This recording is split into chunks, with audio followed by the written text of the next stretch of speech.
team. The heart of LA, Valley Sports West. The heart of the fan.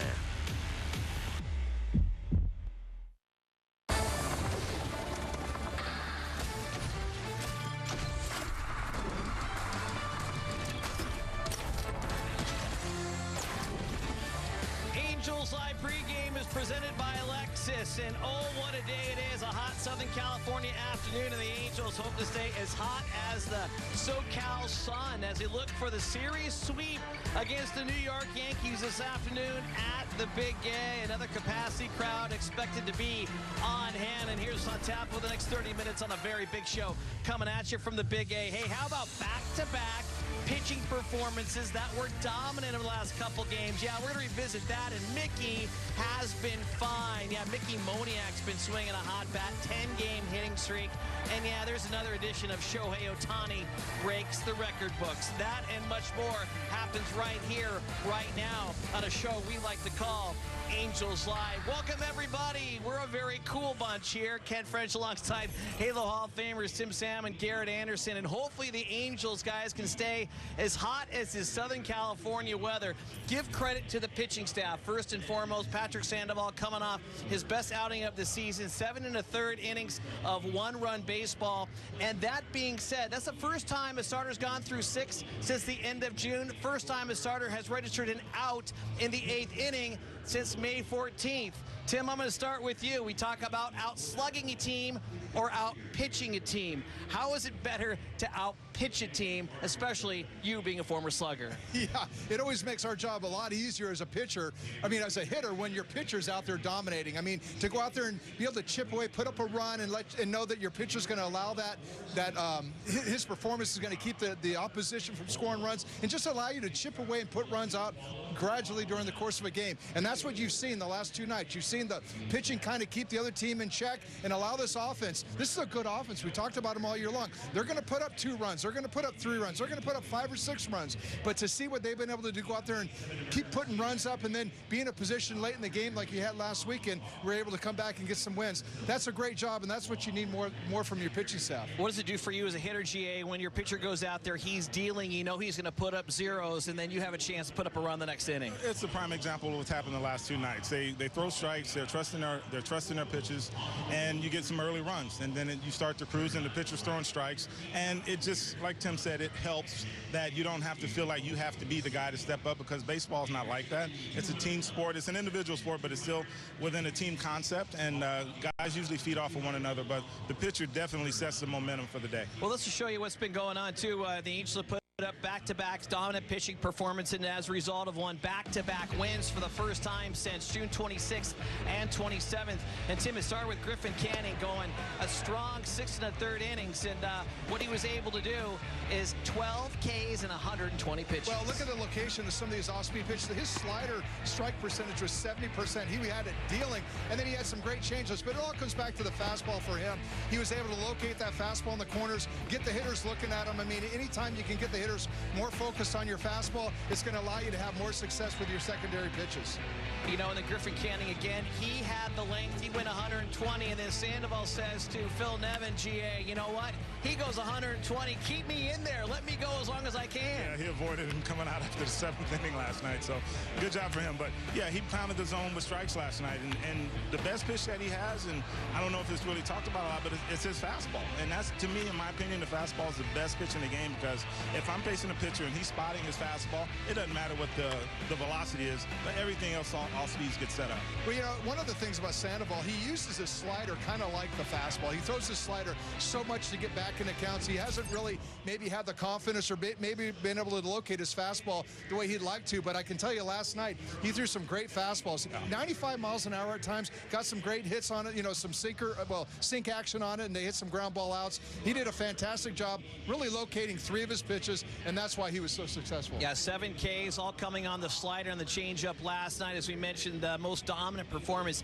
he's had so far this season. We talked about pitching leading the way and how important it is, but it doesn't hurt to get off the schneid when it comes to offense early on in the game, and that was the case last night. Mickey Moniak, a big home run in the first inning. And Mickey, by the way, guys, 415, 3 homers, 11 RBI over a 10-game hit streak, GA. What are you seeing from Moniak, especially for the left side of the plate? He's staying inside. He's staying within himself, and he's staying in the zone. And that generally, you know, him being a good fastball hitter, he's going to have some production. So, you know, and also just, you know, being in there every day. I know there's some injuries and whatnot, but that's kind of how I got my start. I didn't play against lefties early on, and we started killing people in '95, and they're not going to pull a 21 kid out of the lineup when you're winning. So I got my chance to prove myself against left-handed hitters that way, pitchers. Yeah, Moniak to me is the key transformation for me is the fact that he's not trying to pull every fastball. Yes, he'll hit his fastball, he'll ambush early in the count, but we've seen him take that fastball to the big part of the field. We talked about it a few nights ago. Yeah. He's really hit the ball well to left center field, and that's allowed him to stay on that changeup. Earlier in the game, you know, he had some trouble. Everybody had problems with Herman's his changeup last night, and then Moniak, his last at bat, came around with that big base hit off the changeup. So for him to be able to make the adjustments that he's been able to make during the course of the game, during the course of at-bats, doing a much better job hitting the off-speed pitch, and that is because of the fact that he's been able to stay on that fastball and keep him in the big part of the field. Yeah, you mentioned GA with injuries to Adele and Trout. Moniak certainly getting an opportunity to hit against lefties. 1 for 15, though, against southpaws. He's only going to get better. But you know what? Every time you and I talk about hitting, you say hunt the fastball. That's what you did as a left-handed hitter. Is that what Moniak has been doing? Because his number is pretty darn good, and he's changed his stance since last year. Yeah, he's opened up a little bit, and you know, obviously the bat's a little flatter, but the thing for him is that he's staying in the zone. And, you know, he might have chased a little bit too much last year. His at-bats and his approach has been pretty solid. You know, I look at, you know, to me, the difference between last year and this year, obviously, there might be a few little tweaks. They've talked about it, you know, Nevin's talked about the fact that he's made some changes in his setup, where his hands are. He's able to get good extension back, you know, get his hands loaded. But I think the biggest thing is just mentally, like what we're talking about. And, you know, he's been able to go up there and look for pitches in the zone, and he's not trying to do too much with them. And I think to become a good hitter in this league, you can't just be a one-pitch hitter. You got to be able to hit the different pitches, especially a guy like Moniak. Hey, with the numbers he has, he's going to get everything. He's going to get the kitchen sink, and for him to be able to make those adjustments during the course of an at-bat to, you know, recognize what the pitcher's doing or throughout the game, that's going to be key for him the rest of the way, and really becoming that major league dominant hitter that he can be. Yeah, he's batting cleanup here tonight. Mickey Moniak certainly getting it done. Also getting it done when you talk about that is Shohei Ohtani. Yeah, this is another edition of Shohei Ohtani breaking the record books once again. I love the fact that we basically talk about Shohei, and rightfully so, every single night. But GA, check this one out. How about first player in the last 91 years have 95 homers and now 7 triples in his team's 96th game? That just says he has got speed and he's got power. Yeah, it just amazes me how we can go far back and pull up any kind of stat, but you know, he's just, he can't hit home runs every night, so he might as well just hit some triples to make things interesting. Yeah, his OPS, his slugging, I mean, this guy's phenomenal with his slugging, but yeah, look at this. Here's the comparison. Ridiculous. Right there. Yeah, Babe Ruth did it 3 times, but yeah, but you know, I think it might have been a little bit different game back then, but Shohei Ohtani, with the defenses that are out there, getting to the ball off the wall, his speed, I mean, everything about him. I mean, he's a unicorn. We talk about him like that because he truly does have all the skills that set him apart from anybody else in the game, and it's pretty phenomenal what we're seeing him do on both sides of the ball. But at the plate, again, how many times have we been talking about maybe getting the cycle to this year alone? I don't think I was close to getting the cycle, but maybe one time in my whole career. 7 times he's been 1 hit shy of the cycle. Truly remarkable. We talked about Moniak with a 10-game hitting streak. Well, don't forget, Shohei Ohtani's got a 7-game hitting streak. He's hitting .429 with 4 homers and 8 RBI over that period of time, and he's playing very well against the Yankees, fellas. All he's done over the last 8 against the Bombers, .345, 4 homers, and 10 RBIs. And, you know, GA and Tim, we talk about it all the time. That was a triple, an RBI triple in the bottom of the 5th inning. He's still getting pitches to hit, GA. Is that, I mean, or is he hitting good pitches? What is it? Well, first of all, he's not missing his pitch. That's the key. But yeah, there's also some element of pitchers just leaving balls out over the plate for him. I don't understand why he gets to hit as much as he does, but good for the Angels. You know, I think you look back at the situation. I mean, I think as the season progresses and if he's still with the Angels at that point in time, you know, you're going to see I think teams have approached him a little differently. But in that situation, you know, he had been struggling up to that point, hitting that off-speed pitch. So the fact that he got one and he made an adjustment and hit the triple, good for him. He earned that at bat, and he was able to make the adjustment. The other night when he hit that late home run, the 2-run shot that tied the game, Aaron Boone after the game was asked, why did you pitch to Ohtani? He told the guy behind him, which was Mickey Moniak at the time, hitting .330. So that you guys talked about depth in that lineup, and that's a big reason why Ohtani's been able to see some pitches. As we take our first time out here on Angels Live pregame, coming at you from inside the Big A. When we do come back, though, yes, a familiar face back in the rotation.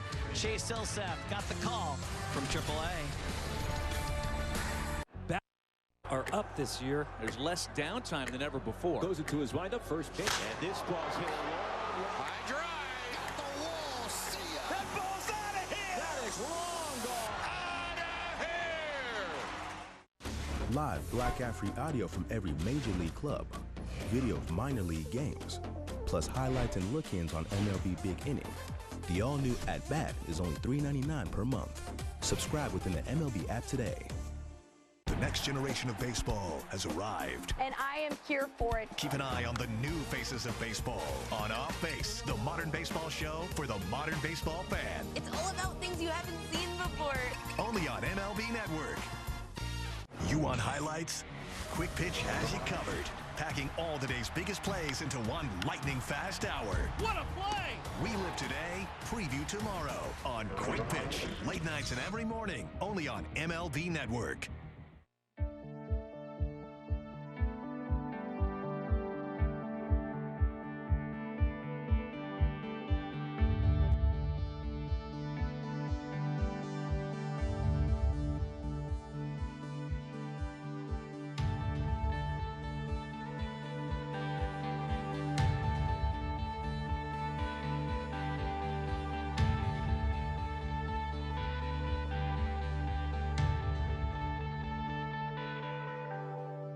Brought to you by your Southern California Lexus dealers. Experience amazing, and that's an amazing shoreline right there in Southern California. The weather has been absolutely perfect. The sun is out, and the brooms hopefully will come out here this afternoon as the Angels go for the series sweep against the New York Yankees. Welcome back inside the Big A. Kent French, Tim Salmon, and Garrett Anderson with you. On the hill is Chase Silseth. Yeah, Jaime Barria has been long relief out of the pen. There was an opening. Silseth getting the start. Only his second start of the season. It will be his 9th of his very brief career. And Tim, first to you, when you talk about Chase Silseth, that's the guy that was coming out of the pen in May. They sent him back down to AAA to stretch out a 4.50 ERA and 5 starts down there. What do you think expectations here this afternoon? Well, you look at his last start in Baltimore. He actually pitched pretty decent, and then he got hit around there in that 4th inning, and it comes down to his fastball command as usual. I mean, this is a guy that has a good, aggressive fastball that, is, you know, he makes hitters respect it, and he was locating it well early in the game, but then he kind of lost control of it. 50% strike rate. Definitely has to get his fastball command back in order. I'll say that in his last 5 starts in the minor leagues, they've been trying to stretch him out. His last outing in Sacramento, he went 7 innings, gave up 3 hits, 1 earned run, 197 batting average and a 102 whip. So he really had his pitches working. I had heard that he was working on his slider a little bit more. I think that's going to be a big pitch for him, that complimentary pitch. You know, he's kind of been that 4-seam fastball with a splitty, and the slider is a pitch that I think if he could develop and get that as one of his pitches, get him back into counts and not have to rely on the 4-seamer, I think that's going to be huge for him. We'll see where he's at today. And GA, that's what you want, though, as a pitcher, right? You want more pitches in your arsenal to be able to keep the other team thinking and off balance. And if you can add an effective slider, that's only going to help him moving forward. Yeah, but having too many could also be a problem, too. I mean, you can't take them all out there with you, but him throwing his fastball as much as he did, he could take, you know, notes from the last 2 nights. Those guys spotted their fastballs and made everything else better. You don't even have to have a great slider or a great changeup to keep those guys off balance. So being aggressive in the zone early is a good thing. All right, for more on Chase Silseth, we go over to Erica Westing standing by. And Erica, I know he is back. He's got to be excited. And you had a chance to talk with Phil about the young right-hander. Yeah, the last time we saw Chase Silseth, the Angels thought they had found a weapon to come in high leverage situations out of the bullpen because because he's such a hard thrower and they like that high velocity coming in the back end of the bullpen. Unfortunately, Phil Nevin said the reason they sent him back down to AAA to get stretched out was because he just never felt comfortable coming in out of that role. He never looked comfortable coming out of that role. So will the Angels use Chase Silseth in the rotation moving forward? That still remains to be seen. You guys were just talking about his deep pitch arsenal and his last outing against Sacramento. He had 8 punch-outs in that one. So Phil Nevin likes what he saw down there in AAA. Will he still be utilizing all of those pitches in his arsenal? Here's more from Phil Nevin earlier today on Chase Silseth getting the ball this afternoon. He's been throwing the ball really well. Case in point, his last start, worked into the 7th inning, still up in the 96, 97 mile per hour range. So that was encouraging, keeping his velocity. His conditioning's gotten a lot better. So just felt like after using Jaime this weekend, like as a necessity, needing the starter for today, that's why we chose him. So Jaime Barria is still available to come in out of the bullpen because Shohei Ohtani is still scheduled to make that start on Friday. We know he's cut those last 3 short because of that blister finger issue. A couple of other pitching notes, though. I guess one pitching note. Jose Suarez pitched yesterday for the first time competitively since early May. It's been a while since we've heard from him. He had that shoulder inflammation, and he felt really good, looked really good, too. An inning and a third, threw as many pitches as they were hoping to. Phil Nevin says he's going to go again on Sunday in Arizona. Next steps to be determined whether or not they see him in AA or AAA. So trending in the right direction with a lot of these guys that have been out for quite some time, Frenchie. Yeah, couldn't come at a better time either, Erica. Thank you so much. We highly appreciate it. Get in the shade as soon as you possibly can. All right, one more note on Silseth, though. He's a guy that can throw in the upper 90s. Erica was saying, obviously, they like the power arm guys coming out of that bullpen. But with a young pitcher in this heat with the adrenaline, first to you, Tim, how do you stay patient and not let everything go in the first couple innings? Because I compare it to a Justin Verlander, who basically he gets better as the game goes on. I know he's a veteran, but he's able to control it. Well, we've seen Silseth throw enough that we've noticed the fact that he does get kind of amped up. He gets fired up. He gets going a little too fast. He needs to slow down. He's going to need to take a breath, a little bit like Sandoval did last night. Control his emotions. I think it's been good. I think right on. I mean, he was a starter in college, and they're trying to make him a bullpen guy. Not everybody, responds to that at the same level that everybody else does. So I think the fact they put him back down in the minors and let him work on being that starter, stretching him out, I think it's a good thing for him. You bring up a good point, and I know Erica talked to Patrick last night about, pitch comm. And GA, we're watching games, and they seem like they're slower, but they're not necessarily. It looks like the pitchers are getting used to it, getting used to the rhythm. Is that a good thing, maybe, to call your own pitches, be able to take a breath for a young pitcher like Chase Silseth? It depends. I mean, some guys don't want to think when they're out there. So, I mean, it kind of depends on the pitcher. Yeah. The thing about the time, I think everybody's getting used to the clock, and they have their, you're going to get time out all the time with 2 strikes. And I think guys are realizing that they do have time and they don't feel like they're rushed or have to swing at the first pitch. So, yes, we are seeing games kind of slide a little away from the 210 mark that we saw early. Darn.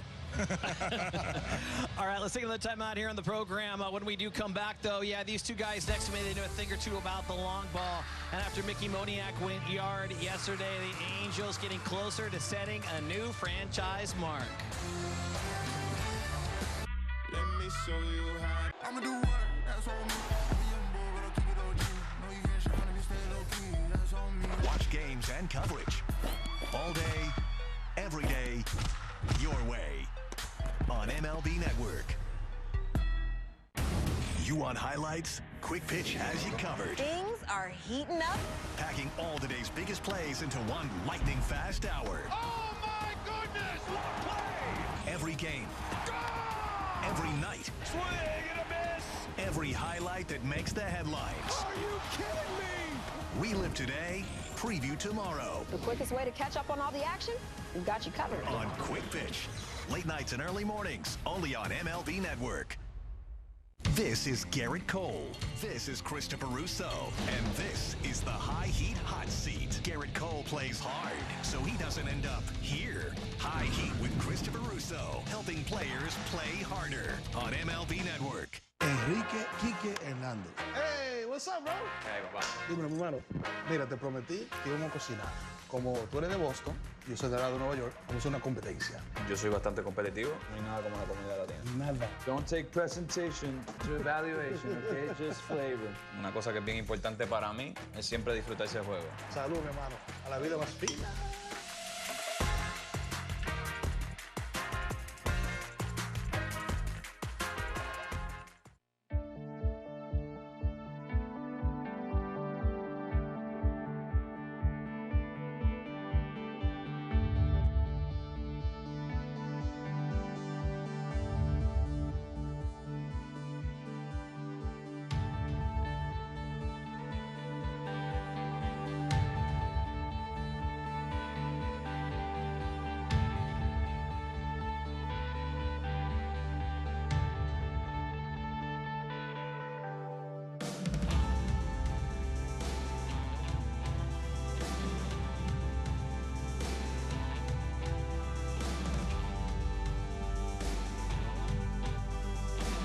Valley Sports is brought to you by your Southern California Lexus dealers, Experience amazing as the Angels fans are filing in right now, getting themselves ready for the third and final game of this series with the New York Yankees. Taking a look at the AL wildcard chase right now, and Angels looking to get themselves back in this conversation. GA, Yankees last place in the East, but they're still within striking distance in a very tight AL wildcard race. Yeah, I mean, they're playing in the American League East, and, yeah, they are in last place, but, thankfully the baseball does have a wild card, and the Angels are going to have some jump over a few teams to get in that top.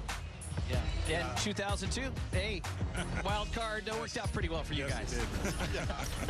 I don't know, did we have that many teams to jump above or jump around? No, they were chasing us. Yeah, it's a little different game. There's a lot of teams chasing it nowadays. A lot of teams jumping into this race right now. Well, the Angels, they've been hitting long balls. Hopefully they'll start translating into more wins. With Mickey Moniak hitting a shot in that first inning, Jess, the Angels have now homered in 17 consecutive games. That is one off the franchise mark of 18. And you guys very familiar of how difficult this is. Back in 2000, you guys involved in a 14-game stretch with a homer in each game. Yeah, I was surprised that, we had 5 guys that, we had 4 guys over 30 home runs, and we had another one at 25. So I felt like we were hitting home runs every night, but apparently not in a stretch like this team's done. Now, Shohei's really carry the brunt of that load right there. He's had a tremendous June, but yeah, you can't say enough. The fact that, Mike Trout's been kind of banged up and he wasn't even really swinging the bat the last month, before his injury, this says a lot about the guys like Moniak and Taylor Ward and Shohei Ohtani. They've really swung the bat well the last 17 games. Got to find a way, though, GA, to get men on base.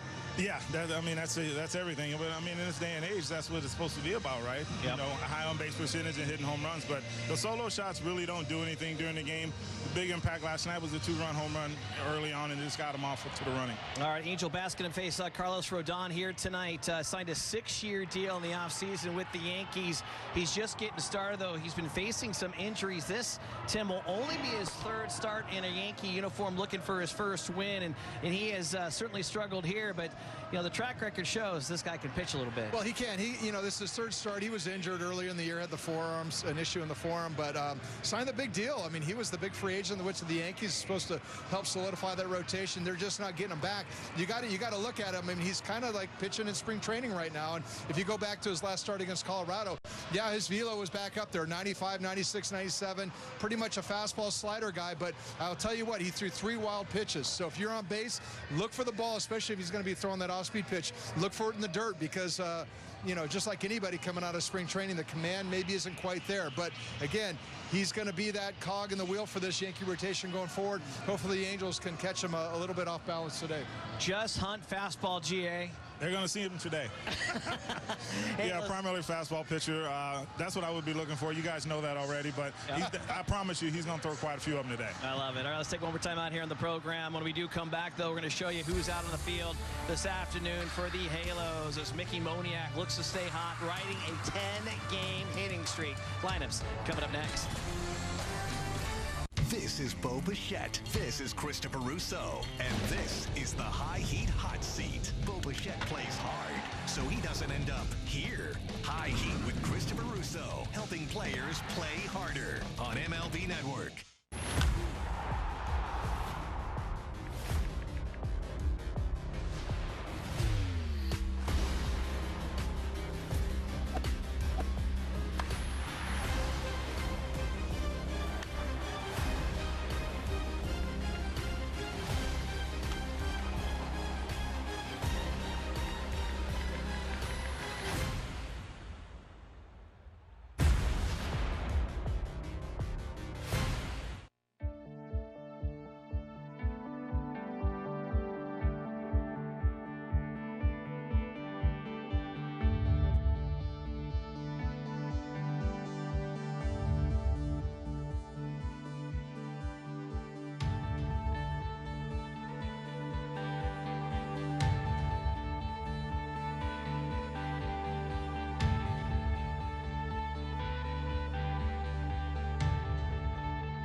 been a popular place over the last couple days. Why? Because the day after the Angels win, you win with a minimum $1 purchase. The day after the Angels come away with a W, go to a participating SoCal McDonald's and pick up yourselves a free medium fries. And if you're a birthday girl, like Lucy right there, you put about 10 of them in your mouth and you just eat fries and just enjoy yourself. My goodness, what a great photo that is. Oh my gosh. Oh, put another one in there. We can do a whole segment on how you eat fries at McDonald's. All right, let's take a look at the Angels lineup here this afternoon. No Moustakas, guys. Moniak's moved down to the 4 slot there. Chad Wallach, Tim getting the start behind the plate. You know, to me, the key right there is Mickey Moniak getting his at-bats against a lefty. And, you know, I was surprised that he's hitting behind Taylor Ward. Taylor Ward's that righty in your lineup that you look to maybe take advantage of the fastballs you're going to see. I thought it might be reverse, giving him a little bit more protection. But Moniak's, the lefty's giving the righty protection. Yeah. It's a lefty. That's kind of strange. Let's take a look at the Yankees lineup, GA, and kind of some sleeping giants, if you will. Anthony Rizzo hasn't homered since May 20th. Stanton hitting 164 his last 33. Yeah, just let him keep sleeping. Let him sleep on right out of town. Exactly. I don't feel sorry for him at all. At all. I'll tell you what, I hope they keep sleeping, and Chase Silseth hopes they keep sleeping as well, as this New York Yankees team has been struggling ever since Aaron Judge has been out of the lineup, hitting just .217 in that stretch. But the Angels, on the other hand, they've been putting up runs and been putting up wins, and they hope to get themselves the series sweep this afternoon on a beautiful Southern California day. Angels baseball's next. Mr. Clean Magic Eraser powers through tough mess. If you love baseball, you need to watch Baseball's Show of Record, MLB Tonight. We've got a bunch of games kicking off. Who gets you ready to start the evening? These guys. With Harold Reynolds, I'm Adnan Burke. Good to have you with us. Join Harold and Adnan for a first look at the night's matchups. Shohei Ohtani. We're going to talk about this guy forever. First take from the players. Thanks for joining us, man. Thanks for having me. And the first of many breakdowns. Let's put this in perspective. Then, as your game night continues, stay tuned for the ultimate late-night baseball party. With live look-ins to the night's biggest moments. MLB Tonight takes you live inside the park. The best interviews. I've never asked a player, you need a blanket? It is kind of cold out there. And cutting-edge analysis from TV's best former players fresh off the field. Get your hands up. There's nothing quite like MLB Tonight. That is awesome. This one takes the cake. This is going to be a big deal tonight. Exactly. You can't top that. MLB Tonight, every night on MLB Network.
Of LA, Valley Sports West, the heart of the fan.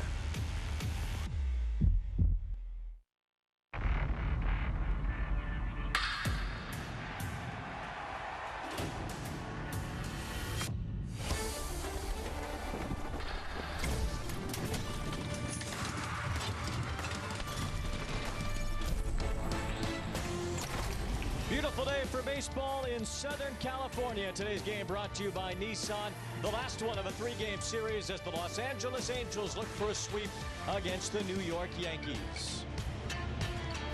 Alongside Mark Ubiza, I'm Wayne Randazzo. Gubi is a point in the season where the Angels feel like they need to get greedy and take a sweep when they can. Yeah, Wayne, especially when they're doing everything well. They're pitching well, they're fielding very well, and they're getting those timely hits and showing some power. So they've got a chance to be able to sweep the Yankees, which is always a really good thing. Absolutely, and the Angels have relied on their starting pitching to get it done in this series. Griffin Canning got it started the other night. Yeah, that's the key. When you're going to go on a good long winning streak, it really starts with your starting pitching. Griffin Canning was really, really good 2 days ago. 5 2/3, 12 strikeouts, his 2 earned runs allowed for Griffin Canning. His stuff was working, fastball velocity upstairs. He was even touching 96 and 97 miles per hour. Slider was good, curveball, didn't even throw as many changeup, but still solid overall. Then Patrick Sandoval goes, you know, Griff, I can do it just a little bit better than you, going 7 1/3. Just 2 hits allowed, 13 ground ball outs. He still had his fastball going. His changeup got a lot better as the game progressed. His slider had some snap to it. So when you have those 2 things working for him and you have the defense,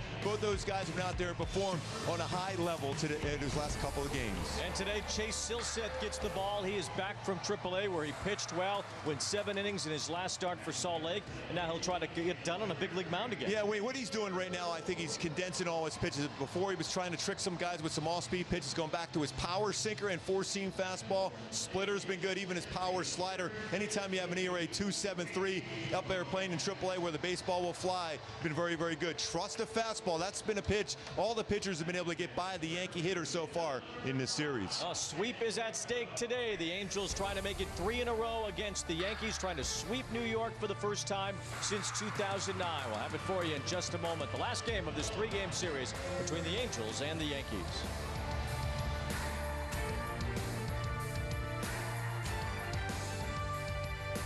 You want highlights? Quick Pitch has you covered, packing all today's biggest plays into one lightning-fast hour. What a play! We live today, preview tomorrow on Quick Pitch. Late nights and every morning, only on MLB Network. If you love baseball, you need to watch Baseball's show of record, MLB Tonight. We've got a bunch of games kicking off. Who gets you ready to start the evening? These guys. With Harold Reynolds, I'm Adnan Burke. Good to have you with us. Join Harold and Adnan for a first look at the night's matchups. Shohei Ohtani. We're going to talk about this guy forever. First take from the players. Oh, thanks for joining us, man. Thanks for having me. And the first of many breakdowns. Let's put this in perspective. Then, as your game night continues, stay tuned for the ultimate late-night baseball party. With live look-ins to the night's biggest moments. MLB Tonight takes you live inside the park. The best interviews. I've never asked a player, you need a blanket? It is kind of cold out there. And cutting-edge analysis from TV's best former players fresh off the field. Get your hands up. There's nothing quite like MLB Tonight. That is awesome. This one takes the cake. This is going to be a big deal tonight. Exactly. You can't top that. MLB Tonight, every night on MLB Network.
Games of this series against the Yankees. Shohei Ohtani really brought the Angels back with his 35th home run of the year on Monday night. And then Michael Stefanik had the walk-off base hit. as the Halos finished off that comeback win to take game one. It was a breezy one here yesterday as the Angels rode the back of Patrick Sandoval. 7 1/3 innings for Sandoval as he allowed just 1 run. Mickey Moniak hit a 2-run homer in the bottom of the first. That's all the Angels really needed from an offensive standpoint yesterday as they were 5-1 winners against the Yankees. And as we mentioned, Patrick Sandoval did as much as he could. 7 1/3 innings. He is the only Angels starter that has gotten an out in the 8th inning this year, and he's done it twice. May 14th against Cleveland, and then yesterday. We'll see how far Chase Silseth can go against the Yankees today. Yeah, we talked about how well he has thrown his last 9 starts in AAA. We know he has the stuff, the power on his fastball. But my go-to is for him to be successful against the Yankees here today. And they're struggling a bit, but you got to keep him off balance. But it all starts controlling the zone with his fastball. 94, 98, 2 four-seam fastball, and finish with his splitter. Oh, you can get a swing and miss with that pitch. The Yankees starting lineup looks a little bit different for the last game of this series, although still the numbers bearing out a team that has not hit much without Aaron Judge. Anthony Rizzo is not in the lineup today. Neither is Isaiah Kiner-Falefa, so the Yankees will use those 9 players to try to get it done. Anthony Volpe is 4 for his last 41 as the Yankees are begging someone for some offense here today, and they'll try to get it going against Chase Silseth in the finale of this 3-game series. Crystal clear day, blue skies above, and we are ready to go as the Angels try to sweep the Yankees for the first time in 14 years, and it would be a well-timed sweep as the Angels try to get back above the 500 mark.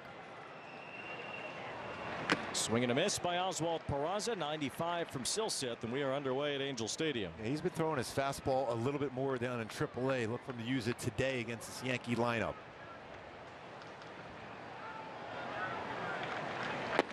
We've been working with Silseth on a variety of things in the minor leagues, including the shapes of his pitches, and he's trying to get some overall consistency, get him deeper into games. He worked 7 innings in his last start at AAA. Good pitch there, talking about the shape of the breaking ball. Landed nicely on that slider. He's not overthrown that too. That means you could throw that in there and still be able to effectively throw a cutter in against a left-handed batter, but that's a good slider against a right-handed batter.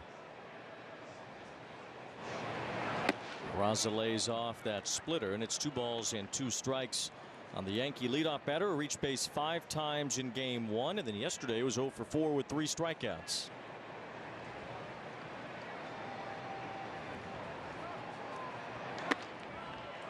Now a full count as Silseth couldn't get Peraza to chase on 1 and 2 or 2 and 2. Well, even yesterday with the 3 strikeouts, twice looking, so he's still not helping you out as a pitcher as far as going out of the strike zone. So you're gonna have to get him out in zone here. And that's in there. Strike 3 call. Just laid a fastball right at the top of the zone, and Peraza, hoping for a walk, takes strike 3 instead. Good little action on his sinker there to run it back there, get that outside part of the plate, upper part of the strike zone. Again, you're going to have to get him out in zone, and he did so. So 1 out. Here's Gleyber Torres, who homered for the only Yankee run yesterday, one of just the 2 hits they managed last night. He looks at a strike on that slider from Silseth. It's down about 2 miles per hour since the last time we saw him, so it's better mention the shape of the slider now, not overthrowing it.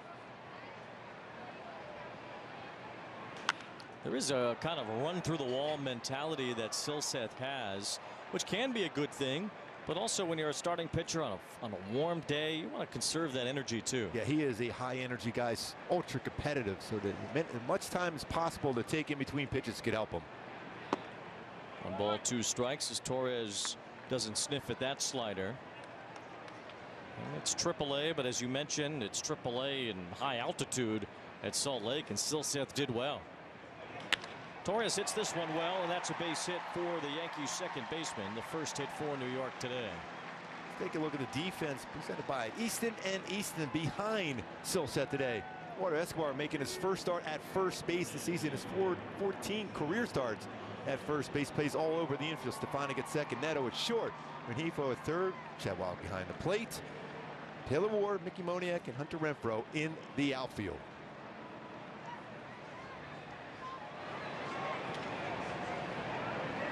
Giancarlo Stanton, the batter, as he looks at a pitch that just misses from Silseth. Aaron Judge was taking live batting practice on the field before the game here at Angel Stadium today as he gets closer to his return, although Aaron Boone has not put any timeline on it yet.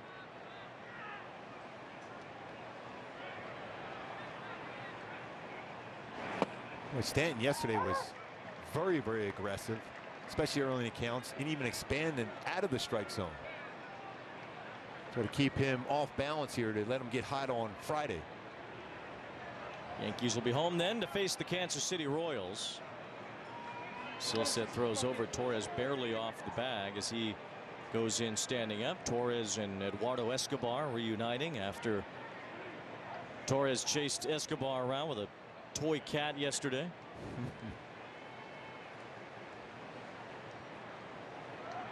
Swing and a miss. Stanton really expanding his zone there. Going right back to that again. He's guessing along with him on something on the inside part of the plate. Good slider.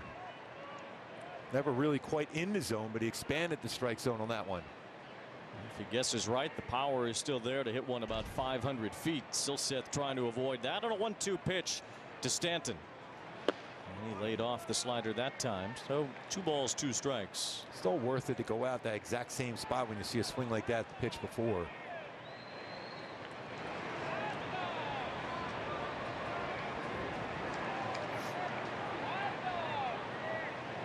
Swing and a miss. Silseth 96 up in the zone, strikes out Giancarlo Stanton. So 2 strikeouts on his fastball today already.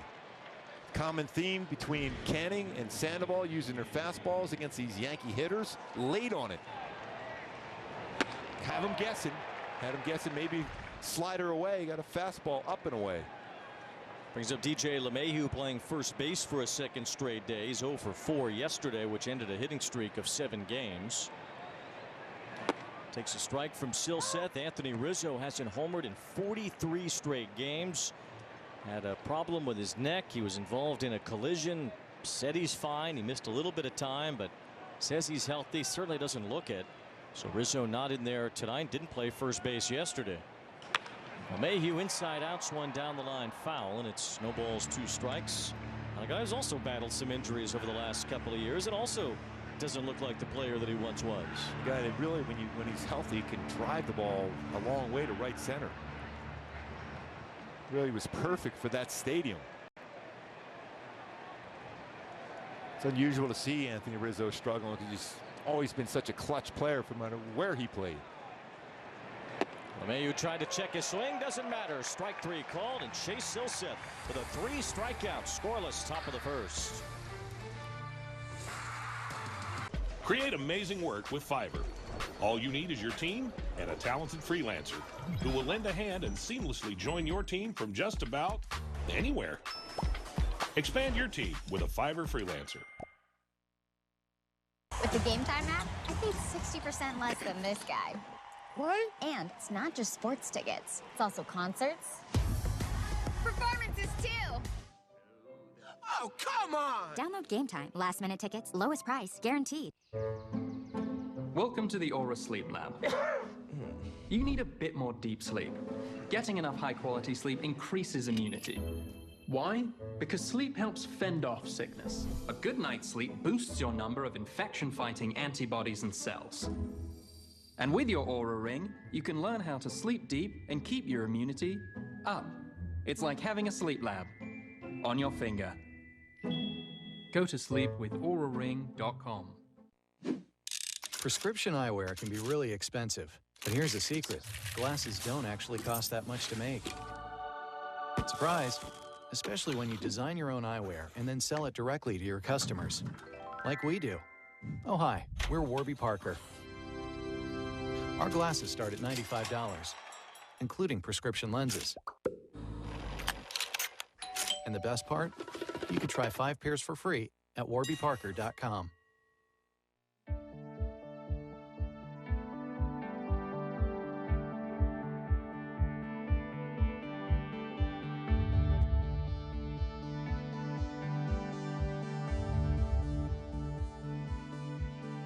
Dustin Buick GMC gives us the Angels lineup. Shohei Ohtani batting in the number 2 spot as the designated hitter.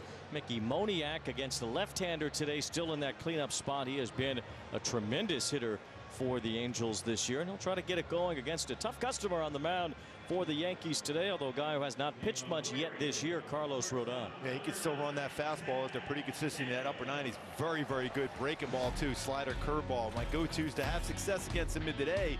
His hands level on that fastball. A lot of four-seam fastballs upstairs. A couple home runs allowed on his fastball upstairs, but don't be in that chase mode on that slider below the strike zone. Basically, it's going to be the fastball or the slider. He throws a changeup and a curveball here and there, but he is predominant with those two pitches. Zach Neto stands in, swings at the first pitch, rolls it over to Peraza at third. One pitch, one out for Rodón.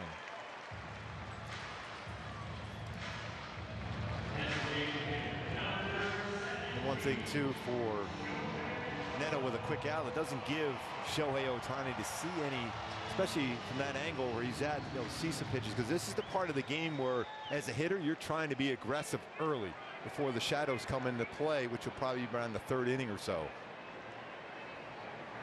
Oh, that one up and in at 96 from Rodón, and Shohei got the bat on it, and more importantly, got out of the way.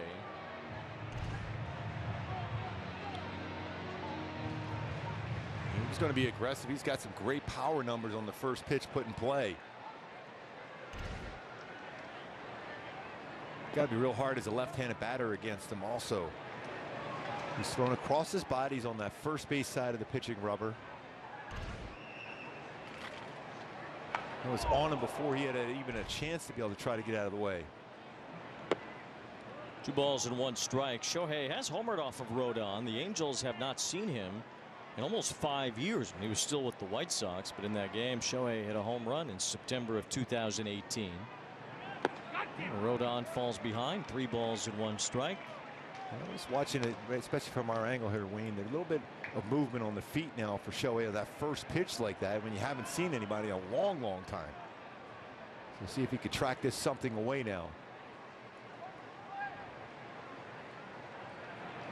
Big cut on the high fastball. Shohei trying to deposit that in the seats in right center field.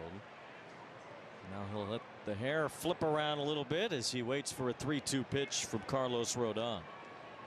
Rodón with some pretty good velocity already, 96 on that one.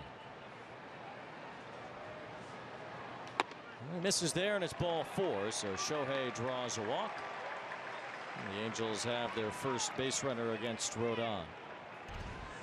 Back to that first pitch, and Shohei go, wow, I wasn't quite ready for that one up and in. Does he not realize I'm just trying to get comfortable, see a pitch, first one, see if I can do some damage?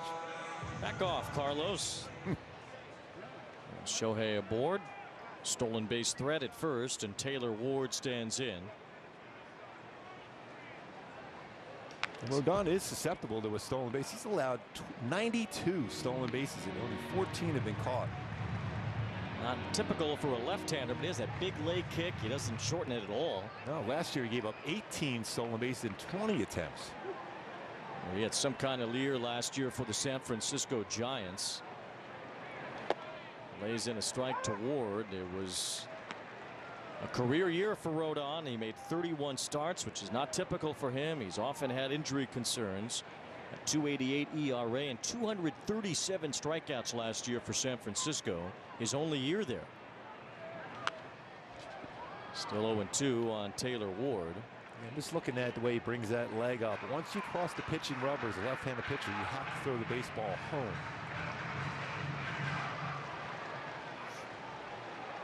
Rodón had the 4th most strikeouts ever by a Giants left-hander with those 237.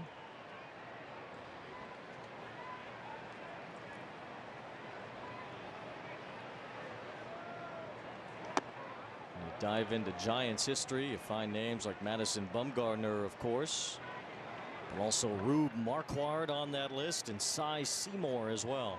Some outstanding names. Nobody took a shot at Madison Bumgarner, though. The rest of the season yet, it doesn't seem.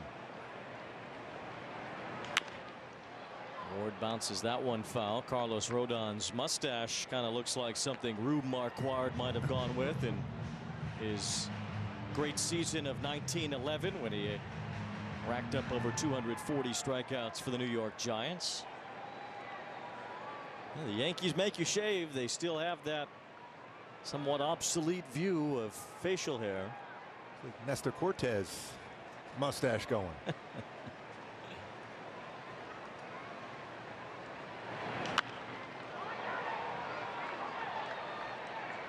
Fans don't have to shave, not yet.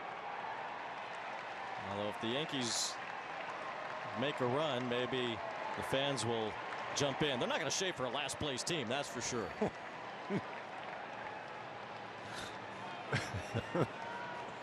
Yankees haven't finished last since 1990. Haven't even been in last since then. They're in last place right now. Taylor Ward, it's a high fly ball to left field. This is pretty deep. Cabrera's at the wall. It is gone. Taylor Ward gives the Angels another hot start. A 2-run homer in the first, just like yesterday, and it's 2-0 Halos. That is such an important at-bat for the Angels and Taylor Ward. You need that power from the right side against Rodón here today. Got a pitch, fastball. Was up, inner half, brought the hands through it, got level through, barreled up, gets it out at 105.3 miles per hour for a 2-run home run. He's the 11th home run for Taylor Ward, 37 stakes on the season. The Angels had a 2-0 lead in the first inning thanks to a Mickey Moniak homer yesterday. It's Taylor Ward delivering today. And now Moniak takes ball 1 from Rodón.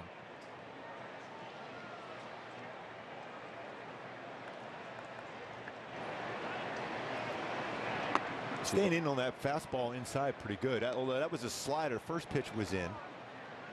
More of an open stance. He sees the baseball a little bit better, even though he hasn't had a ton of success against left-handed pitching. He looks a lot more comfortable in that fastball in. Took a good cut there, although he swung at ball 3. Mickey has had just 2 career hits against left-handers. Had one against Framber Valdez against Houston over the weekend, and last year he had a bunt single in which he got hurt. That's another pretty good swing, even though he got it in on him. Taylor Ward's home run giving the Angels 18 consecutive games with a long ball. That ties a franchise record set by the 1982 division champions. Right around this time of the year is when that started back in 1982. Moniak whiffs and strikes out against Rodón. Going back to that home run, that slider was right in that zone. Was able to get the hips through and then barrel the bat. Cleared the hips, hands through the baseball, and able to lift that out a long, long way. Anytime you get that break ball, more of a flat one on that inner half of the plate, almost looks like a cut fastball, jumps on it. Eduardo Escobar trying to ambush the first pitch. He hit it into the upper deck, but foul. I think you thought you were getting a foul ball there coming into the ballpark today. And Escobar was ready for that first pitch fastball, just maybe too ready for it. Escobar lifts this one to left center field as Cabrera comes in, and that retires the side. But Taylor Ward has given the Angels the early lead today. A 2-run homer off Carlos Rodón. It's the Angels up by a pair after 1. What does the future of strength look like? It's a personal trainer that assesses your strength and adds weight as you progress. It's dynamic weight that adjusts for you in real time for a more efficient workout. Come on! And it's a roster of coaches that motivates you to get stronger, faster. The future is strength you can feel and results you can see. And you can only experience it on Tonal. When the details take precedence, the rest falls perfectly into place. We strip away everything but the essential. And what we're left with are thoughtful bedrooms for modern living. Thuma. If sports fans built a streaming service. Movies and shows, live TV, more local sports. This is your big 3 that crushes cable. Andy changed the batteries on all 3 smoke detectors. Sure, you'll teach her to drive a car. Then use Greenlight and teach her to save up for her own car. Mowing lawns and getting paid. Navigate the world of earning, saving, and investing together. Invest in your best investment. Greenlight.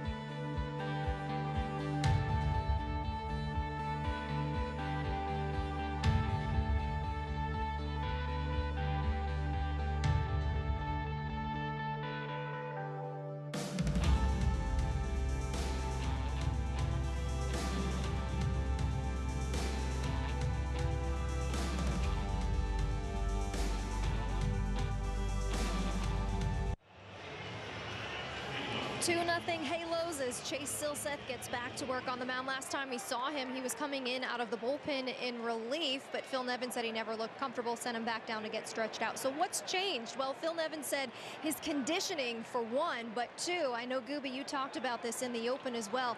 They condensed his routine. They condensed what he throws, just kind of simplified it a bit, used the strengths as an asset. He's a power guy, so let's throw hard. So what does that mean for Jaime Barria? Well, they won't need a sixth starter until the weekend in Toronto. Nice catch by Renfroe, but they won't need a sixth starter again until that weekend in Toronto. So, Gooby, you assume there's a chance that Barria would be available to come in out of the pen. Of course, if Shohei's start is cut short like it has the last few times with that finger issue, but again, he is officially listed as Friday's starter. Shohei is for now. Yeah, that's the thing about Barria. He can bounce back and forth. He's been solid as a starter. He's always been very effective out of the bullpen. So that's that flexibility. And especially this time of the year when you need that flexibility, guys to be able to give you some innings out of the bullpen, because every one of these games from this point forward is extremely important. Franchi Cordero lines one to the gap in right center field. He hasn't hit much this year, and he gets this one off the top of the wall in right center. He gets to second base, and the Angels are hoping that ball stayed under the yellow line. Hard to tell from here as that ball. Yeah, it looked like it just stayed underneath. That ball was hit so hard. Wow, 111. 0.9 off the bat. Hit off the middle of the wall up there in right center field, so it stays in the park. Hard to tell with that video board just above the yellow line. There's no separation out there. But it is a double for Cordero, and the Yankees have a man in scoring position for Harrison Bader. Two pretty well hit baseballs in a row here to start this inning. Volpe lined out to right. See that ball right off the top of the fence, just under the yellow line.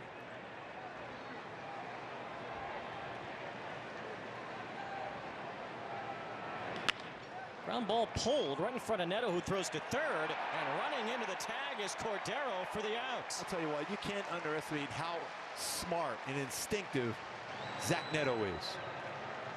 Gets that play, quickly makes the throw to third base to get the runner going. Cordero decides to go, especially when that play is in front of him. A quick throw over to Luis Rengifo, but the instincts are there for that youngster, Zach Neto. What a nice play that was. And Rengifo, too, broke to the ball at first, had to backtrack to third base to get in position to take that throw. Here's a ground ball to short from Kyle Higashioka. Neto throws to second this time, and Chase Silseth works around a one-out double. Listen to live Black-Cat-free audio from every major league club. And Aaron Judge with some thump. Stream video minor league games. That's a go-ahead grand slam. And watch the best baseball highlights and look-ins on MLB Big Inning. The all-new At Bat is your all-in-one live baseball subscription for only $3.99 per month. There she goes. Home run, Pete Alonso. Subscribe to At Bat within the MLB app today.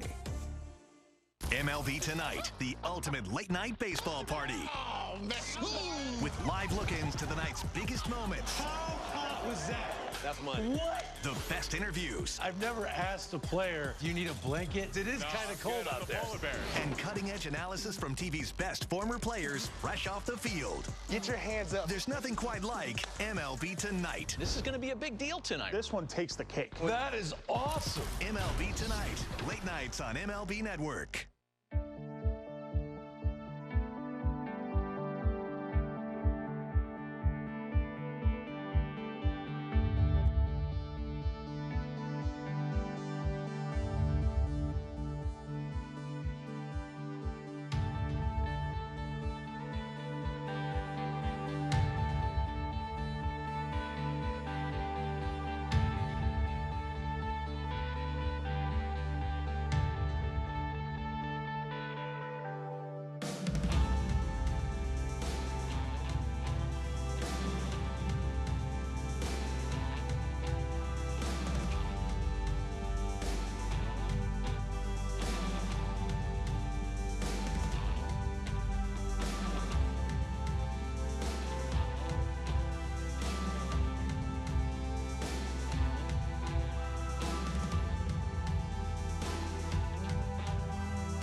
heart. You know, Lance Bass out here just a couple days ago. We got to give them a little love too. And Lance, get that baseball in the heart of the plate, just like Taylor Ward did against Rodón and drove it out for a 2-run home run. Tear it up. It's in the heart of the plate. That worked for Taylor Ward. We'll see how it goes for Hunter Renfroe leading off the bottom of the second against Rodón. Renfroe had a pretty good first couple months to the season. He's slowed down. Still a lot of power in that bat, and he can turn it right back on. He's been a streaky hitter really his whole career.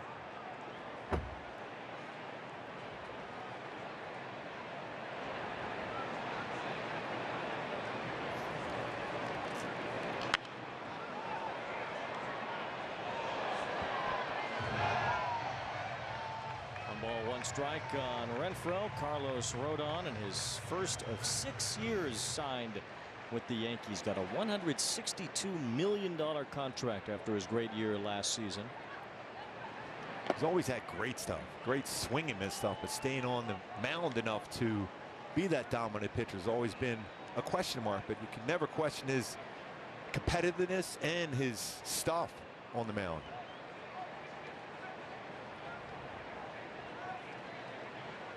This is one guy the Angels really need to get hot. You mentioned he's a streaky hitter, Hunter Renfroe, and if he can get hot, he can give you that balance in the lineup.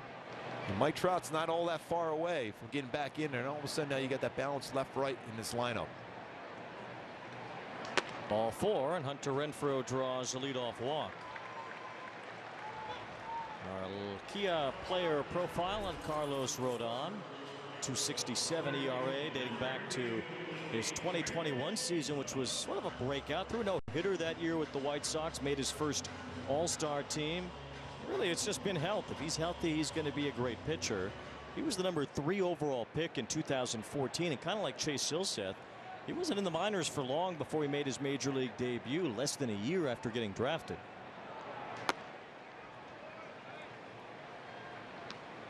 Always tries to get hitters to expand and swing above the strike zone. You get a lot of strikeouts above the zone with his 4-seam fastball, but you bring it down, you have a better shot to make a good contact. And ball, no strikes on Luis Rengifo. Late on the fastball there. It was a bit befuddling, and, you know, joined the club, I guess, with how the White Sox have tended to run things, but befuddling that they didn't even give Rodón a qualifying offer after his 2021 season. He got hurt toward the end of the year and didn't pitch much of the second half. The White Sox just let him go. Here's a long fly ball. Luis Rengifo. Cabrera's back for this one at the wall. That ball is gone. Luis Rengifo, a 2-run homer. The Angels have hit 2 of those so far, and they have a 4-0 lead early on Rodón and the Yankees. That baseball was absolutely crushed by Rengifo. A walk and a home run, back-to-back innings for the Halos against Rodón so far. Wow, that ball's crushed. That had some sound, some distance, just like that. 7th home run. That's Rengifo from last season where he crushed left-handed pitching. Had 11 homers off lefties last year. That's his 3rd this year against a left-handed pitcher. That was Rengifo gone.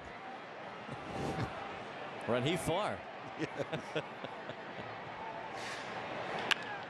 Stefanik with a tapper to the second baseman, Gleyber Torres.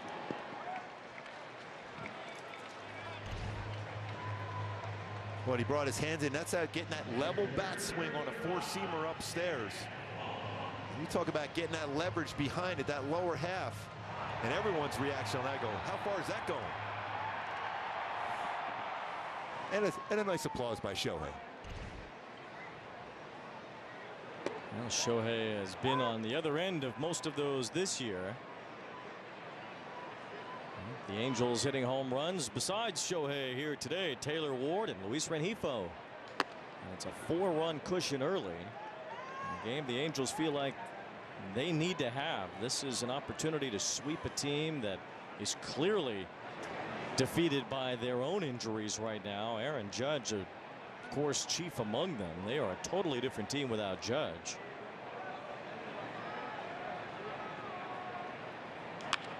Wallach trying to dump one to right field. Torres goes out. Cordero comes in. Torres makes the running catch with his back to the infield. That's a real nice play because you're anticipating a right fielder getting closer to you as you keep going back, waiting to be called off. Torres has really adjusted well to second base. His fielding percentage this year, .972. 46 double plays. You know, he's a shortstop. It's .949 fielding percentage as shortstop. Much better, more comfortable at second. Zach Neto, the batter, with 2 out and nobody on. Gleyber Torres was in the Cubs organization to start his pro career, was traded as a deadline deal to the Yankees.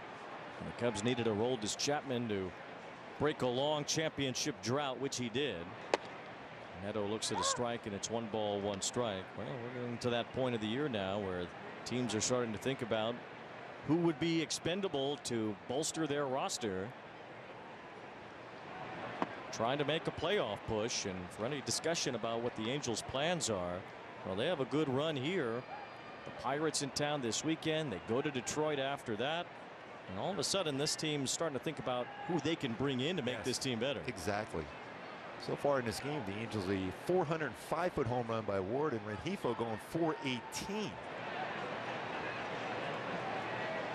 823 feet of home runs already.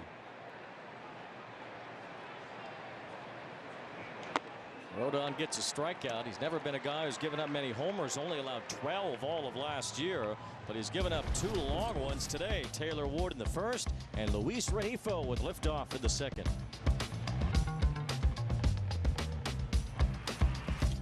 This is Chris Bryant. This is Christopher Russo. And this is the High Heat Hot Seat. Chris Bryant plays hard so he doesn't end up here. High Heat with Christopher Russo, helping players play harder on MLB Network. Listen to live blackout-free audio from every major league club. And Aaron Judge with some thump.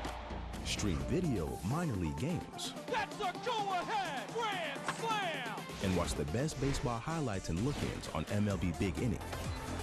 The all-new At Bat is your all-in-one live baseball subscription for only $3.99 per month. There she goes. Home run, Pete Alonso. Subscribe to At Bat within the MLB app today.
Powered by Google Cloud. The pitch arsenal for Chase Silseth. 4-seam fastball, 43% cutter at 22. Slider about 15%, splitter 13. Sinker at 7%. It's been very effective though with that 2-seam, 4-seam combination since going down and getting back in that rotation in AAA. Oswaldo Cabrera leads off the third. He had a big hit for the Yankees on Monday, a 2-run double in the 6th inning. They had the lead at that point. Gave it up in the 7th when Shohei homered. It's been all Angels in this series ever since. And Silseth pumps in a strike. Now those shutdown innings become important. Silseth put up a 0 in the top of the 2nd after the Angels scored 2 in the 1st. They got 2 more in the bottom of the 2nd. Now Silseth trying to keep it 4-0. Again, you got to attack the strike zone, trust your defense. Worked perfectly for Patrick Sandoval yesterday with 13 ground ball outs. Don't really want to give this Yankee team any life. As Cabrera bounces one foul, kind of keep them suffocating, which is where they are right now. The Yankees have dropped to last place in the American League East. They have lost 8 of their last 10. But still 4 games over 500. So they're, at some point they're going to get Aaron Judge back. They're going to get strong again. They're going to get healthy swinging the bat. So you just got to get him out of here before that happens. Silseth delivers strike 3 called, a splitter that caught the bottom of the zone. 4th strikeout for Silseth, and there's one away. That's a good sign when he's got a feel for his splitter now. That was a perfect spot. Even if you make contact, you're going to pull that on the ground. It's good separation between 94 and 96, and then the splitter.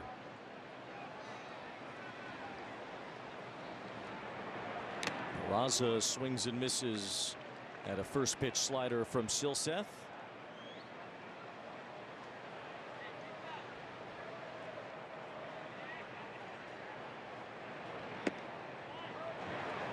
Silseth, 23 years old, from Farmington, New Mexico. He was the 11th round pick in 2021 at the University of Arizona. Draft of all pitchers in that year. And Silseth was the first one to get called to the big leagues.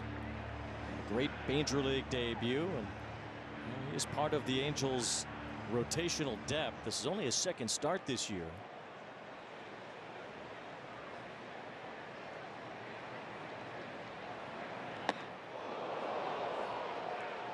Gives Peraza a seat with that high fastball. And there was talk, especially early on when he came back up to the show this year out of the bullpen, he'd be a good guy in those late inning situations, but you can tell he's built to be a starter.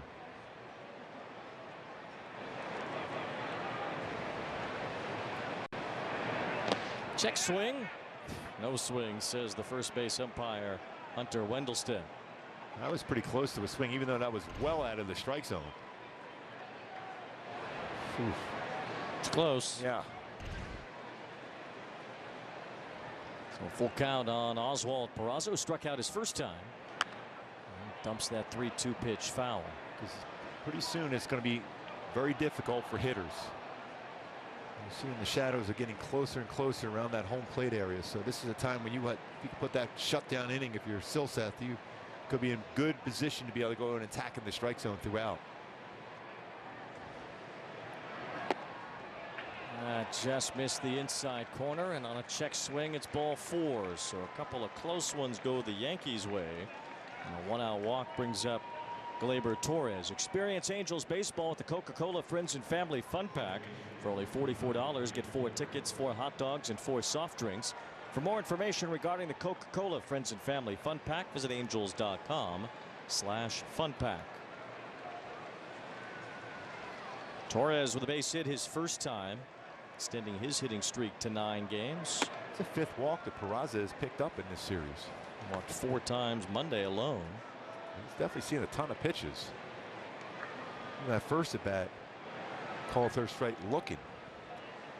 Torres now with a 10-game hitting streak after that base hit in the first inning. 2 balls, no strikes. There was one kind of minor trade today. The Orioles have picked up Shintaro Fujinami from Oakland. Fujinami was sent to the bullpen earlier this year by the A's and been a lot better in that role, and the Orioles bolster their pitching staff as they pick up Fujinami. And there's some power arms now out of the bullpen for Baltimore. Saw him even in a spring training game in the beginning of the season against the Angels. His splitter alone was about 98.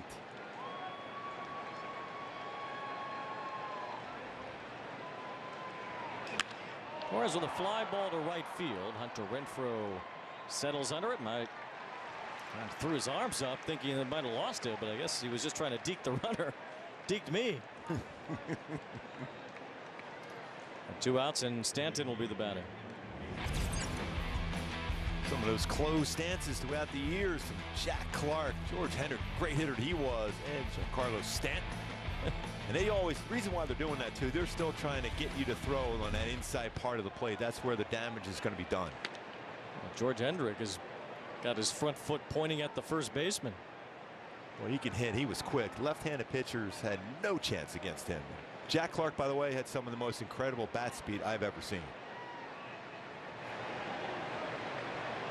He was always, I felt he was up there with Gary Sheffield as far as bat speed. World Series foe of yours. Yep. 1985 Cardinals. Him on the Yankees there too. Giants, number of teams.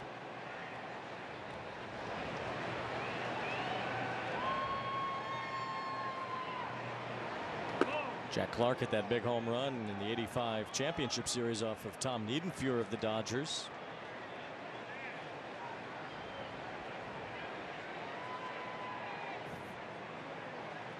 Two balls, no strikes on Stanton. That ball was crushed, by the way. Yeah, it's funny when somebody else gives it up. Oh, right? yes, it always is funny.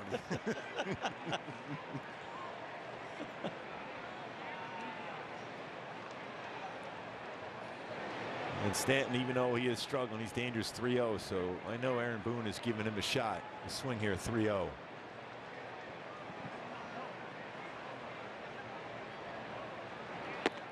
There's a strike as Stanton let that one go by.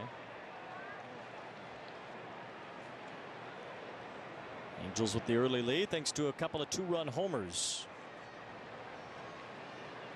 Taylor Ward and Luis Rengifo. Silseth trying to put up another 0 here in the third. And Stanton lets another one go by. This one, though, on the edge of the inside corner, maybe a bit off the plate in, but a strike called. Pretty close. That's one of those spots where usually he's aggressive on. I don't know if he would try a slider here, 3-2 on him. Runner will go on the 3-2 pitch. Slider and ball 4. Stanton, as strong as they come, able to check his swing. So 2 walks in the inning for Silseth, and now he'll have to deal with LeMahieu. That's how strong he is. He's starting that bad. He was anticipating another fastball.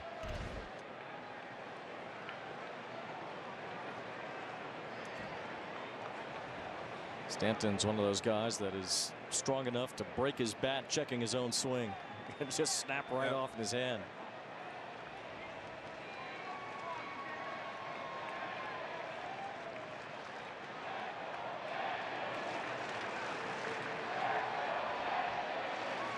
LeMahieu with a soft ground ball. Stefanik has it, throws to first, and Chase Silseth puts up another shutdown inning for the Angels. Think baseball. There's something that's been missing in the debate. Think analysis. He really looked like the perfect thing to add to this club last night. Think advanced metrics. The new rules are having an impact, and I'll bottom line it. Think MLB Now, the show for the thinking fan, only on MLB Network. Hey kids, join MLB Network and your favorite players for a show made just for you. Play ball. It's all the big moments, bat flips, and amazing plays from an exciting week of baseball and tips to up your game on MLB Network. If you love baseball, you need to watch Baseball's show of record, MLB Tonight. We've got a bunch of games kicking off. Who gets you ready to start the evening? These guys. With Harold Reynolds, I'm Adnan Burke. Good to have you with us. Join Harold and Adnan for a first look at the night's matchups. Shohei Ohtani. We're going to talk about this guy forever. First take from the players. Oh, thanks for joining us, man. Thanks for having me. And the first of many breakdowns. Let's put this in perspective. Then, as your game night continues, stay tuned for the ultimate late-night baseball party. With live look-ins to the night's biggest moments. MLB Tonight takes you live inside the park. The best interviews. I've never asked a player, you need a blanket? It is kind of cold out there. And cutting-edge analysis from TV's best former players fresh off the field. Get your hands up. There's nothing quite like MLB Tonight. That is awesome. This one takes the cake. This is going to be a big deal tonight. Exactly. You can't top that. MLB Tonight, every night on MLB Network.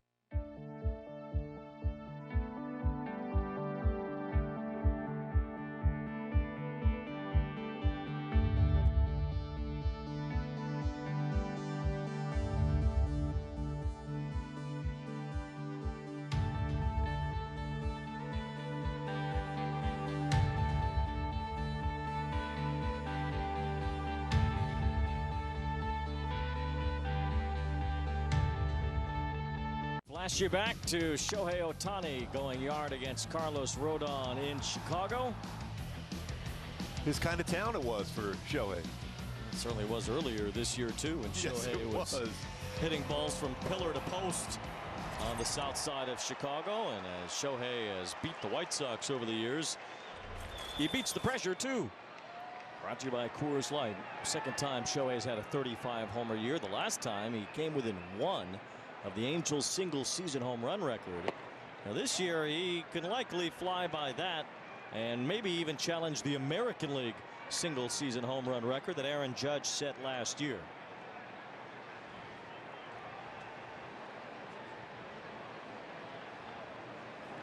Judge was asked about it today and said, well, records are made to be broken. He certainly said that last year too, and he was trying to chase Roger Maris for the most home runs ever by an American League player.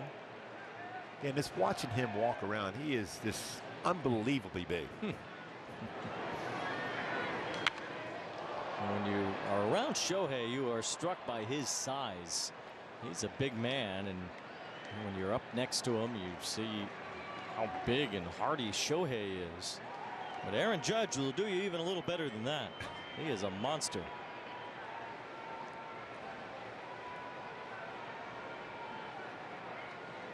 He's definitely getting a lot closer to getting back in the lineup.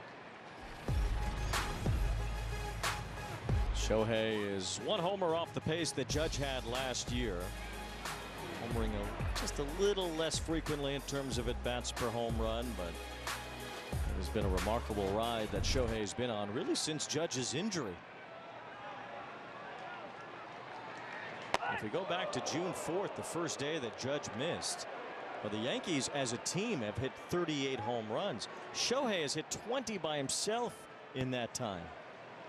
And a lot of those home runs for Shohei, we talked about that yesterday too, in those big moments, 7th inning or later. This is twice now he's thrown up and in against Shohei.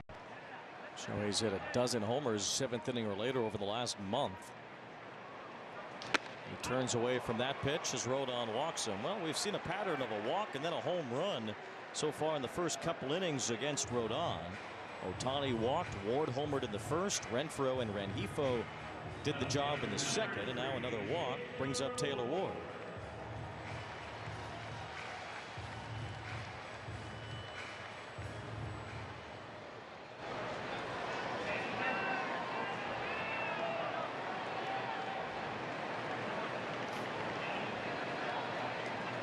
Rodón steps off, with regard to Shohei and his pace, his offense. Well, he's the best pitcher on this team too, and he is expected to make his next start on Friday night against the Pirates here at Angel Stadium. Shohei will face Yohan Oviedo on Friday, and the Angels feel like the fingernail issue is under control. Yep. It's a feeling we're getting right now, and then watching him throw today again out in the outfield, pretty comfortable. So that's a second disengagement. The first stepped off, so Shohei with 11 stolen bases, been caught 4 times. Early in the at-bat here too, only one pitch has been thrown to Taylor Ward, so Rodón can't step off again without balking or getting Shohei out. And there's ball 2. Although, remember at the beginning of the season, we thought that immediately all the runners would go, but that hasn't been the case. No, it hasn't been. There's actually been fewer steals on the third, or rather after the second disengagement, than before there is 1 or 0. This feels like you're not quite comfortable enough to think you can go without them picking you off again, because you could throw over it, but you have to pick them off. The base runners haven't quite timed that out the way that it seemed like they might when the rules were first put in place. 3 balls and no strikes on Taylor Ward. And that's not close. Back-to-back walks from Rodón. Oh, and Mickey Moniak coming to the plate. Let's take a look at our Frontier play sense. The adjustment on fastballs from last year, 2022. And the stance open more in here in 23. Bat more level. Hands able to get through the baseball much quicker this season on fastballs. It's just a perfect swing right there for Moniak with the home run yesterday. The hands getting through there. The exit velocity versus fastballs jumped up 10 miles per hour. Batting average up to 338. Slugging percentage. Wow, is that a big jump? And the home runs too versus fastballs. You can see easier for him to get through the fastball because he's got that open stance. Hands are in a position now to get down and through the baseball and shorter through the baseball to be consistent against the fastball. A little bit longer before the way the bat was set up, and a little bit more, I think, as far as movement, as far as with that straight up and down stance. Now with the open front leg, is able to get his hands through there easier and more consistent on a fastball.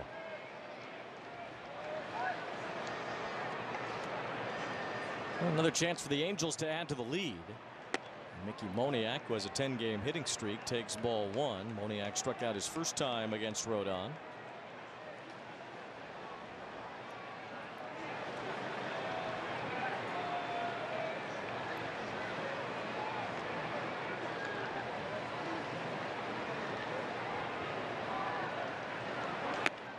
Moniak expands the zone there. Rodón has walked 4 already. There is the hitting streak.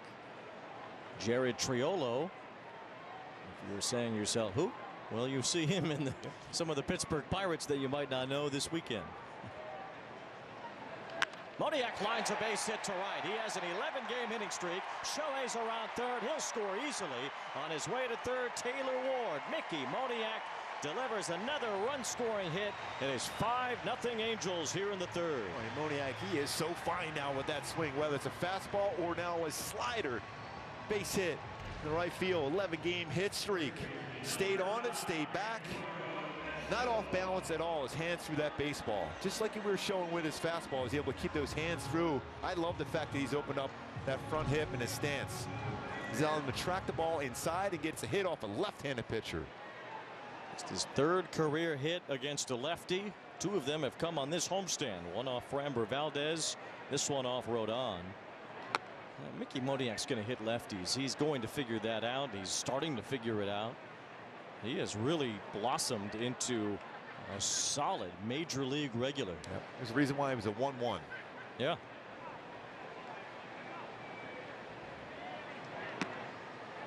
Escobar is the only member of the Angels that has seen Rodón a lot. He was with Minnesota for some of those years that Rodón was with the White Sox. Escobar is 6 for 22 against him.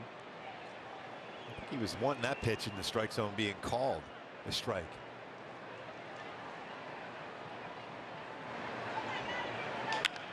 Ground ball that should score a run. Throw to second base and turned over to first, not in time. Escobar legs out an RBI. Taylor Ward scores. It's 6-0 in favor of the Angels. Making sure he's safe on that one. See if he gets that foot down, and he does.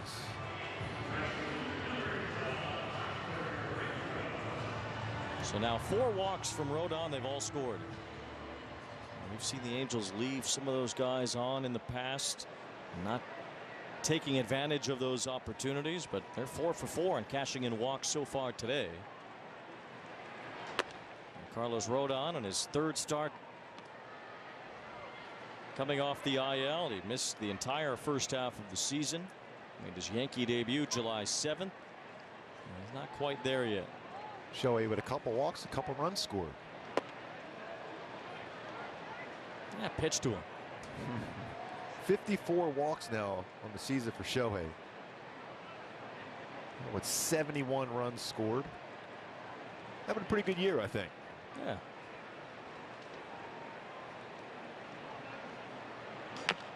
Renfroe with a bouncing ball, softly hit. Peraza with the backhand and a throw to first to get Renfroe. Escobar advances to second on the play.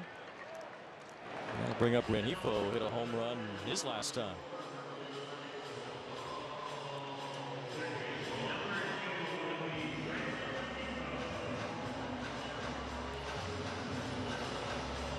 The Yankees TV cameras picked up Rodón blowing a kiss to some of the Yankee fans that were giving him a hard time behind the first base dugout after the last inning. Maybe he'll moon him on the way in after this inning. He's given up 2 runs in each of the first 3 now.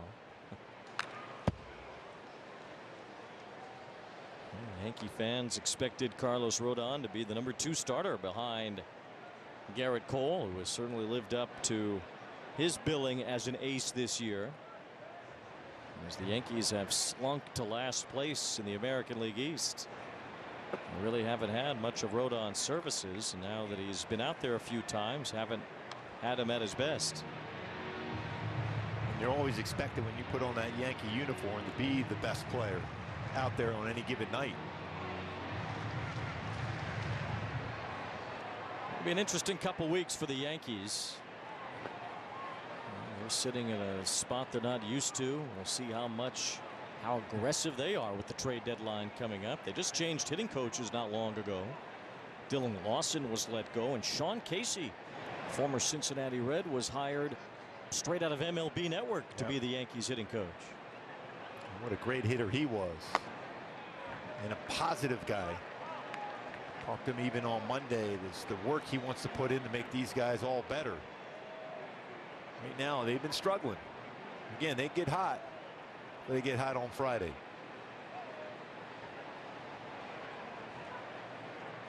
Three balls and a strike. And there's strike two to Rengifo. Getting to the point in the game now, and it'll be like this for a couple of innings, where the shadow is over home plate and the starting pitcher or the pitcher's mound is still in the sunlight. Yeah, if you can spin a baseball, that really makes it difficult to hit. Now fastballs, you can kind of know where out of the hand where it's going to go level wise as far as the plate. But breaking balls, you have a tough time reading it, reading spin, if it's going to be in the strike zone or not. And also in this ballpark, you have that light fixture that creates a shadow. So there's a little patchiness between the pitcher's mound and home plate. Rengifo takes ball four, but that ball must go through a pattern of light, dark, about 7 or 8 times before it gets to home plate. We always talk about how hard it is to hit even on perfect conditions. How much time you have to react and make good contact, especially with the high velocity behind the pitchers and the spin they have on pitch breaking balls.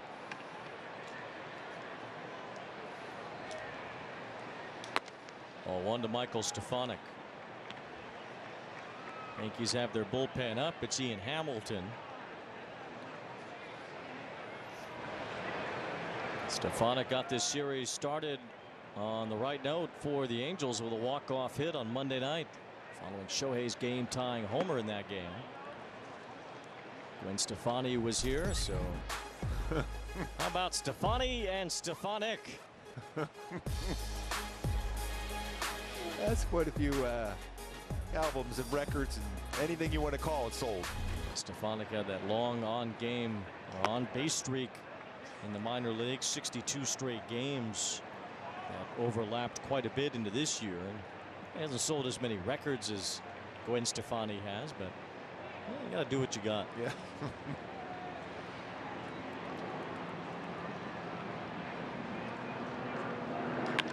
This is hit hard up the middle. Torres with a backhand. He's only played a first. Low throw, and Mayhew was able to dig it out. Angels add 2 more runs. They lead by 6.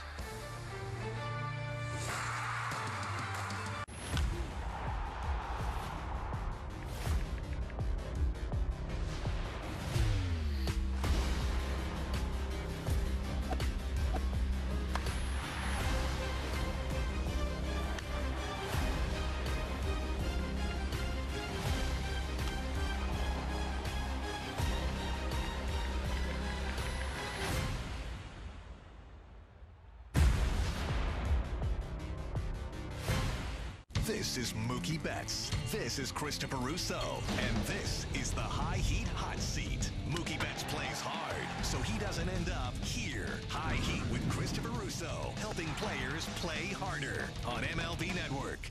Wake up to baseball's biggest stories. Robert Flores wearing tweed.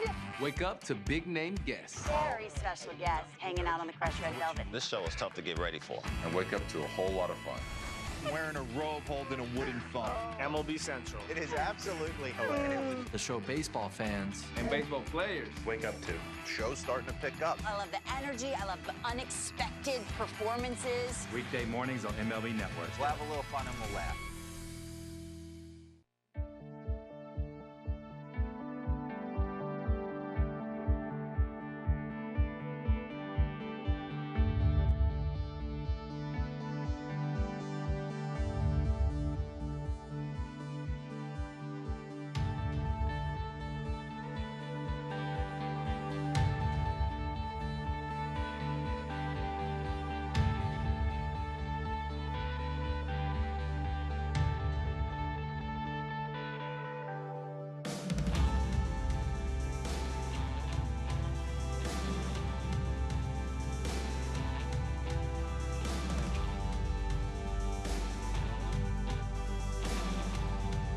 Let's check out our T-Mobile coverage cam. 4 strikeouts today by Chase Silseth on 4 different pitches. Little sinker, 95, freezes, 4-seamer upstairs by Stanton. Mayhew taking a slider right on the outside corner, and then a splitter for Chase Silseth. 4 punch-outs. 2 looking, make that 3 looking, 1 swinging today, using all his pitches. You see that use of those 2 different type of fastballs, making a slider, which is a little bit more shape to it, a little bit slower as far as velocity on, a better shape to it, and splitter. Pumps in a strike to Anthony Volpe leading off in the 4th inning. Silseth has gotten a progressively bigger lead as he's gone along today. The Angels have scored 2 runs in each of the first 3 innings. Volpe serves one toward the right field corner, slicing foul. Been a rough go for pretty much everybody wearing that iconic NY cap, but for Volpe, just 4 hits in his last 42 at bats.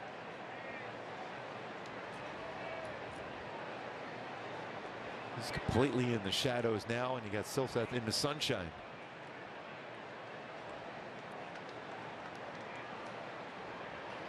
Swing and a miss on a high fastball. Well, hit that.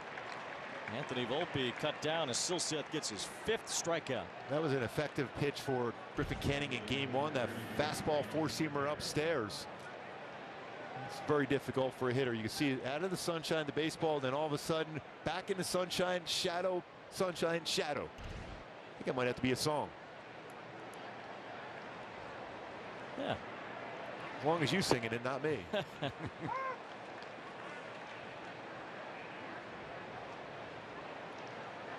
Franchi Cordero doubled off the wall in right center field his first time. Yankees have just 2 hits so far against Silseth. Angels have 3 hits, but they've scored 6 runs. They've taken advantage of 5 walks. 4 of them have come around to score. This could certainly be a nice confidence booster for Silseth. With the issues the Angels have had in their bullpen, if they're going to maintain a 6-man rotation for the time being, well, Jaime Barria can certainly stay in the bullpen if Chase Silseth is going to show that he's a valuable major league starter. That's one less thing to worry about. Remember his first major league start up in Oakland, he dominated to pick up a W. 2 balls, 2 strikes on Cordero. The Angels would prefer that. They would love to have Silseth be a part of the rotation and Barria get a handle on the bullpen. Swing and a miss, strike 3. Cordero strikes out, and the Angels starting pitchers have been outstanding throughout this series, including Patrick Sandoval yesterday. Well, he was great last night. 13 ground ball outs. I love what he says. I'm the best guy you have right now. These guys, they rest down in the bullpen. He is the best option. I love that he said that. It's a lot of confidence in yourself and gives your manager that opportunity to let you go back out there. Sandoval has moxie, and he has great stuff. If he can marry those 2 together and go out there and give the Angels the sort of effort he did last night. And this team pitched very well in the second half last year, but they were out of it at that point. If they get a similar pitching effort this year in the second half, it is still in front of them. Phil Nevin made that point today. There's still enough games. They're close enough that if they pile up some wins, everything that they want to happen can still happen. And the only way you do that is if you have consistent starting pitching. Strike 3 called. Chase Silseth strikes out the side. Griffin Canning was outstanding Monday, fanned a dozen. Patrick Sandoval worked into the 8th yesterday, and Chase Silseth back in the big leagues has struck out 7. Why pay over $100 a month for cable when it's half the cost for Fubo TV? Get all the channels you want on the only live TV streaming service rated #1 in customer satisfaction by J.D. Power. Try free at FuboTV.com. We love going to games, but good seats get pricey. So we use Game Time. Game Time checks ticket prices in real time and finds you all the best last-minute deals. We got our seats 20 minutes ago for 60% off. Last-minute tickets at the best price in seconds. Download Game Time now. ED is difficult for me and for my partner. Through HIMS, I can message a licensed provider about clinically proven ED treatments. Like the generic form of Viagra, which can cost 90% less than the brand name version. Then HIMS ships discreetly to my door for free. I never knew it could be this easy to get my confidence back. Now we can both count on a great experience every time. Start your free visit today at forhims.com. Prescription eyewear can be really expensive, but here's the secret. Glasses don't actually cost that much to make. Surprise! Especially when you design your own eyewear and then sell it directly to your customers. Like we do. Oh hi, we're Warby Parker. Our glasses start at $95, including prescription lenses. And the best part? You can try 5 pairs for free at warbyparker.com.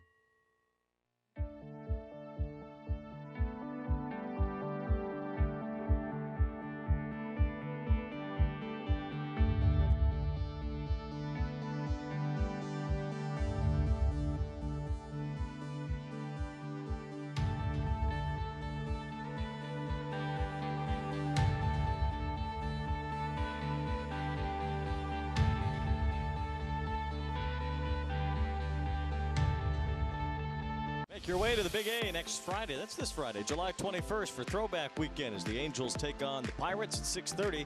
The first 25,000 fans will receive an Angels fanny pack courtesy of Santa Ana College. For more info, visit angels.com/promotions. And Shohei Ohtani will be on the mound Friday night.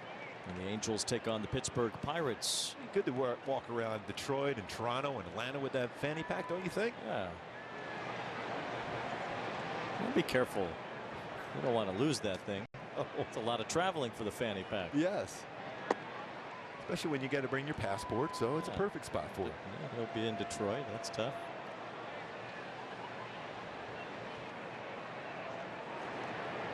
Chad Wallach, the batter.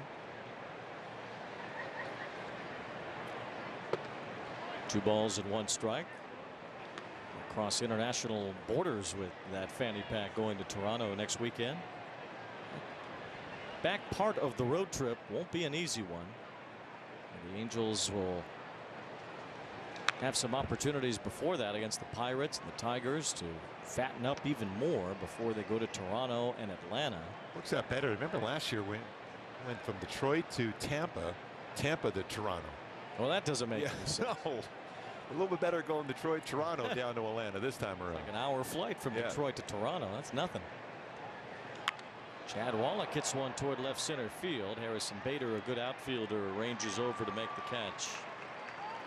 1 out, 6-0. The Angels lead as we drive around with Hyundai.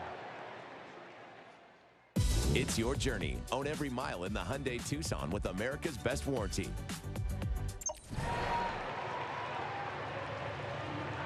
Zach Neto is 0 for 2, struck out his last time. Another nice defensive play at shortstop today, getting a ball to third base with a runner crossing over in front of him.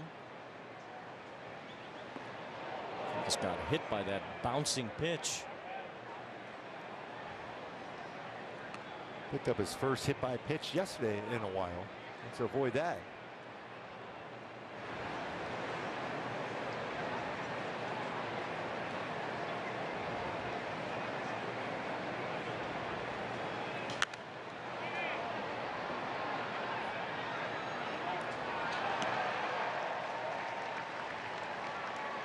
Shohei is on deck. Carlos Rodón still out there. He's thrown 75 pitches. Important to the Yankees to get him some length as he makes his return. He had some forearm issues, back problem. Threw 88 pitches in his last start. So I'm sure they'd like to get him up to 100 and just have him fully stretched out finally. They're definitely going to need him when they get Aaron Judge back in there.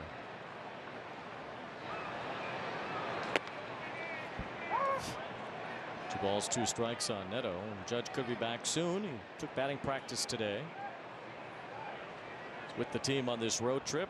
Yankees in danger of a 1-5 road trip to Colorado and here to Angel Stadium. They lost 2 of 3 to the Rockies over the weekend. He was running the bases today, simulating swinging the bat from home plate, running the first base.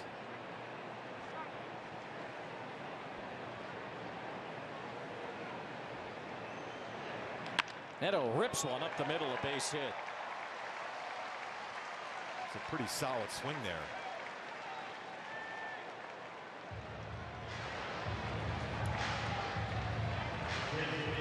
Shohei Ohtani on another list of legends. Babe Ruth, Lou Gehrig, Jimmy Fox. Pre-All-Star game on that list.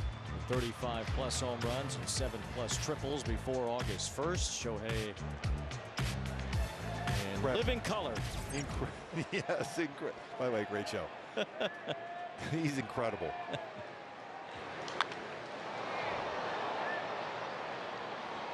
Hard to imagine guys like Ruth and Gehrig, Jimmy Fox even being in color, but they were. If you watched them play, they were in color. They had colors on their uniforms and everything. They didn't live in black and white. You got to separate that from your mind, I think. 0-2 on Shohei. And comparing the numbers to Judge from last year, Shohei has a higher batting average than Judge at this point. We got OPS too, 1075. 1 ball, 2 strikes. Shohei has an ERA, let alone a very good ERA. Opponent's batting average, opponent's OPS, strikeouts, yeah. He's thrown way more strikeouts than Judge did last year, 139 to be exact. There's a strikeout as Shohei waves at a Rodón slider. So 2 outs, and Taylor Ward will bat next. If you could spin a break ball in these conditions right now, it is so hard to track that as a hitter.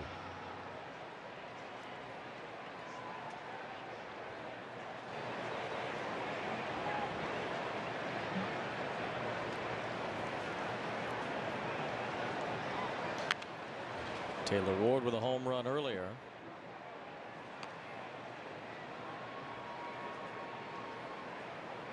He's driving that one on the 405.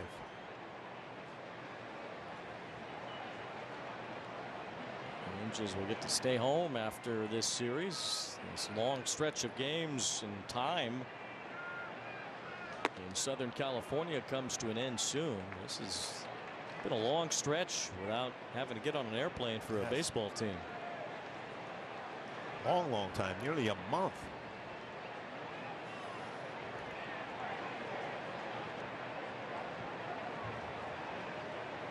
Runner going. Taylor Ward with a fly ball. Bader will fight the sun. And he makes the catch to end the inning.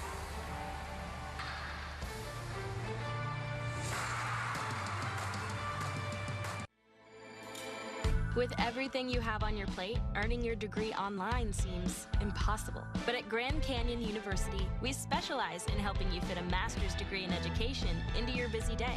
Your graduation team, led by your own GCU counselor, provides you with the personal support you need to succeed. Achieve your goals with a plan and team behind you. Find your purpose at Grand Canyon University. Visit gcu.edu.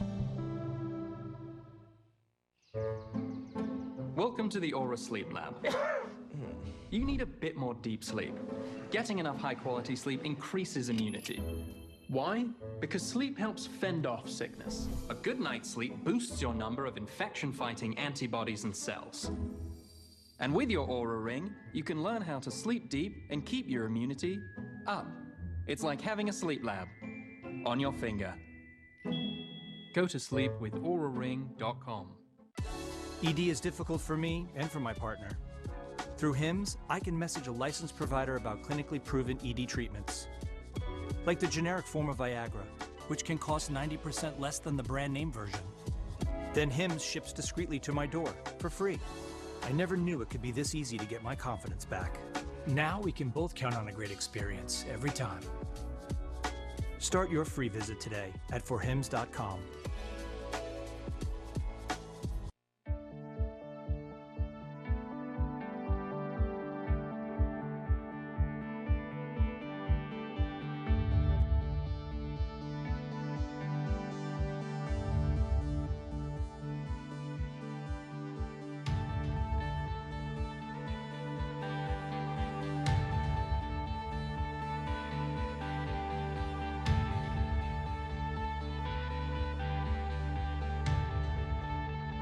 Not only are the Halos going for the sweep, but it is Art at the Park night tonight. A very special night here tonight. We've got a pair of very talented artists painting live paintings during tonight's game. Loca Arts Education in Laguna Beach partnered up with the Angels Baseball Foundation to have these guys painting live scenes of what's going on, capturing the emotion of tonight's game. We've got Fernando here behind home plate in the dugout club. There was also one you just saw upstairs at the terrace level. Fernando, have you ever painted live at a baseball game before? First time I've painted live at an Angel Stadium or any stadium. This is like amazing. How are you capturing everything here in the ballpark? You know, I'm a plein air painter. I've been doing it for 9 years after I retired, and I've painted seascapes, hardscape, a lot of different subjects. I don't paint things. I paint shapes and the colors and values and the light and dark, the contrast of the atmosphere, the environment I'm painting. But this is a different experience. So I'm just not focusing in on the game. I'm just painting what I see with the light, and that's what plein air painters do. It's beautiful. We want you to continue to get back to your work. Don't want to disturb the process. Now everybody knows that these paintings will be up for auction at the beginning of August, and you can find one at angels.com/auctions. Guys, I don't know if Shohei's bat flip's going to be included in the artwork, but I want you guys to start making some sketches in your books. I'm going to come up there and check your work. There's another one there. That's a big canvas, that guy's. Yes. I don't know. Fernando, very gracious with his time there. Oh, who's this guy now? Where'd he come from? Oh, pretty good.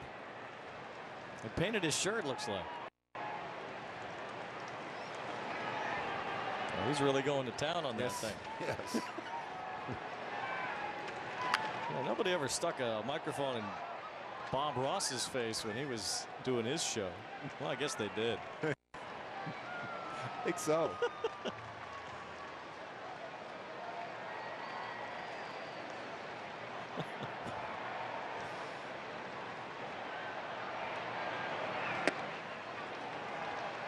We're taking a lot more off his sliders. Almost getting into that curveball category as far as velocity on that pitch. Silseth. And that last base hit was on a splitter. See if he goes back to another slider. Fly ball off the bat of Cabrera. This should be easy for Moniak as he backs up. There's one away. Back to first goes Higashioka. Imagine if we'd have been able to send Erica like Back to the Future style to the Sistine Chapel and Michelangelo hanging upside down trying to paint that thing, and she's got a microphone in his face. That would be incredible. Is it possible though?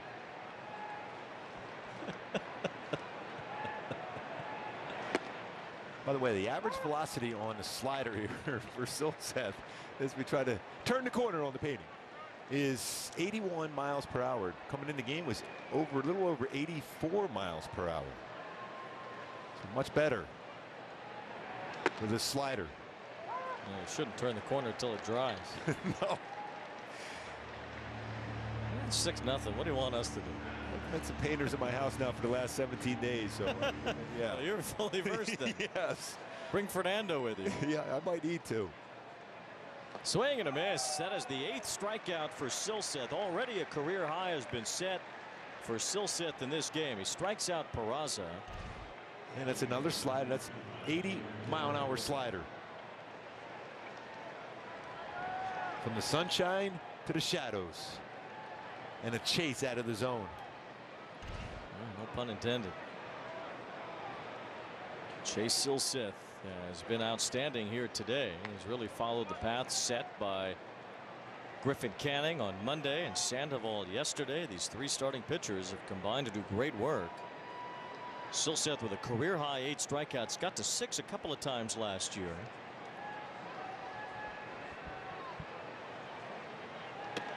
Torres waves and misses, and it's 1 ball 1 strike, but he is just toying with this Yankee lineup to this point. He's through 4 2/3 innings at 70 pitches. One thing noticeably too, he's a little more under control. You mentioned earlier about how he's got that real strong competitive edge. He's been able to stay under control, not overthrow, stay long enough on that pitching rubber to make sure he has good balance.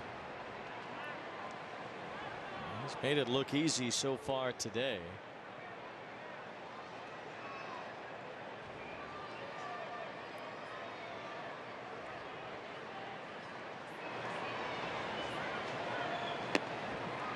"27 strikeouts from Angels starting pitchers in this series. 12 from Canning. Sandoval gave it 7, and Silseth with 8. That's in a span now of about 18 innings. So missing a lot of bats, limiting any sort of offensive damage from the Yankees. And Torres with a defensive swing pops it up. Escobar trying to track it, can't reach it.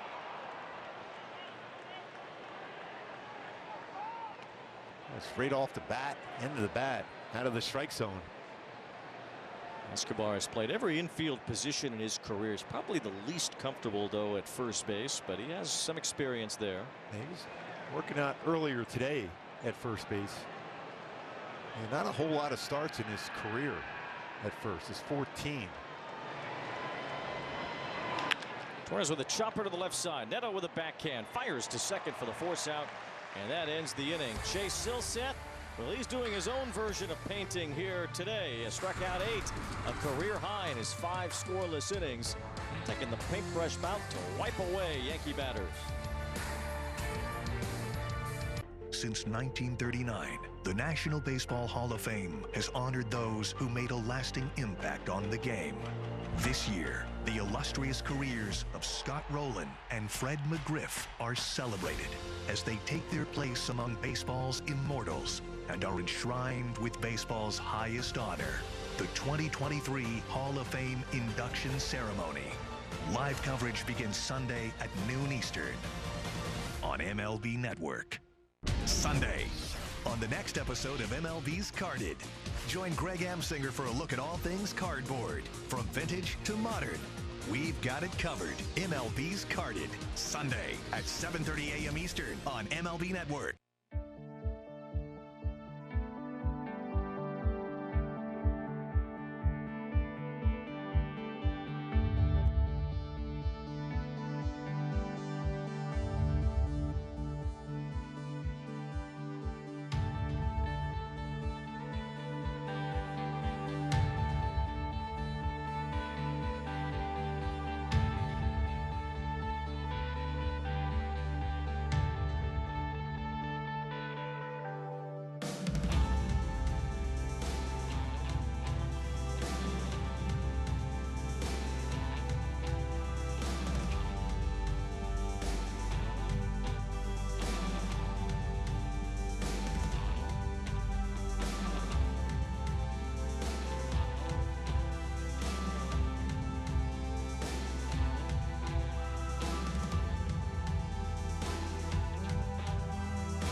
Mickey Moniak has certainly given the Angels a lift offensively. Now an 11-game hitting streak after his base hit earlier today. He's hit over 4 on the life of the streak with 9 runs batted in now.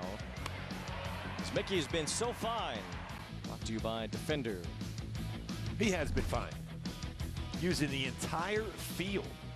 13 singles, a double, 3 home runs. It's not this pull, it's up the middle, it's the other way. And a ground ball down the line, just foul. Getting for another hit. Drove in Shohei with his base hit in the 3rd inning. Angels scored 2 in the 1st, 2nd, and 3rd against Carlos Rodón, who is still out there. Yankees will push him to a full pitch count today just to make sure he's stretched out after missing the entire first half of the year. Moniak with a fly ball hit fairly well, carrying a bit. Cabrera back for it as he has room to make the catch. So 1 away. The pitching matchups are ready for the weekend as the Angels host the Pirates Friday, Saturday, and Sunday. And this will tell you more about those later, because figuring Rodón would go a little bit further along here, Aaron Boone has other ideas. Ian Hamilton has been up in the Yankee bullpen, so Rodón will head out. Not a great day for him. The Angels have a 6-0 lead.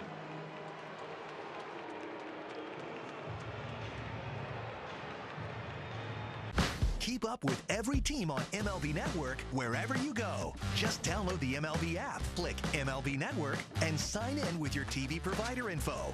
Then watch MLB Network all day, every day, your way. See it. He struck him out. It's out of here. Feel it. I can't wait for this game to start. He took a home run away. Live it. That is as good as it gets. The big plays. The beauty of sports is when the hero comes through. Yeah, the tense moments. We have an update we must show you. He's done it again. With live look-ins, highlights, and breakdowns. That might be what it takes to win. MLB Tonight on MLB Network. It's the Modern Baseball Show for the modern baseball fan. Off Base, with interviews and coverage of baseball's hottest stars. I've done a couple interviews in my life. This probably is the most fun I've ever been a part of. Only on MLB Network.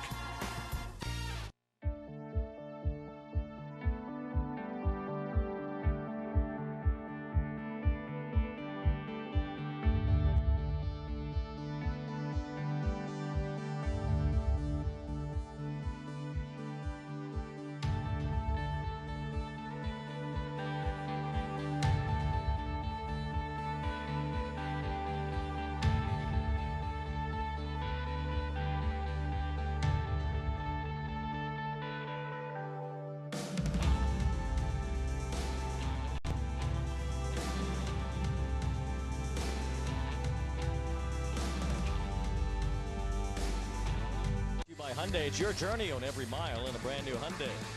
By the OC Healthcare Agency, build your healthiest self at angels.ocnavigator.org. And by your local Southern California Cadillac dealers.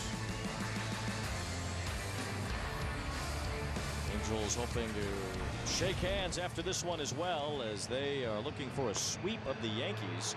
For the first time since 2009, Yankee bullpen has been pretty good this year, but the damage was done by Carlos Rodón. He allowed 6 runs, and the Angels have a healthy lead as Ian Hamilton enters for New York. Trying to duplicate what they did against, remember, the Red Sox. The Angels struggled in Fenway Park. They came home and swept the Red Sox here at the Big A. A chance to do the same after struggling up at Yankee Stadium against the Yankees. And for what it's worth, when it comes to that last playoff spot, or any of the playoff spots, the Angels would have the tiebreaker over the Yankees due to having a season series win, and the same goes for the Red Sox too. At this point, though, they would not have it over the Houston Astros. The Astros have already won the season series against the Angels. That's a big thing now, because before you had that playing game, not anymore. The Angels lost 2 out of 3 against Houston, then 3 out of 4, and then 2 out of 3 again. So even if they sweep the next series in Houston, that wouldn't be enough to overcome it. So that's one tiebreaker the Angels don't have, but they would have one over the Red Sox and the Yankees. That makes the series in Toronto important as well next weekend. That's another team that is in that race for the wild card. The Angels have played very well up in Toronto over the last number of seasons. The Angels lost 2 out of 3 to the Blue Jays back in April. It's the first series at home of the season for the Angels. They opened their home schedule against Toronto. That was an incredible series too. Yeah. Back and forth. 3 very hard fought games. The Blue Jays really had to stretch for the last one. It was a 12-11 game in 10 innings that Toronto pulled off. But that sounds like all the games yesterday. 12-11, wasn't it? Yeah, it was a crazy day of scoring around baseball yesterday. But as far as those tiebreakers, well, that's another important series with regard to that next weekend. Ball 4 to Escobar as Hamilton walks the first batter that he faces. Yesterday, 12 teams around the major league scored 10 or more runs, which was one shy of the major league record set back on the 4th of July in 1894. Our country was just a baby back then, 118 years old on July 4th, 1894, when 13 teams scored 10 or more runs in a game. Also amazing, it was 4 games in which both teams scored 10 or more runs yesterday.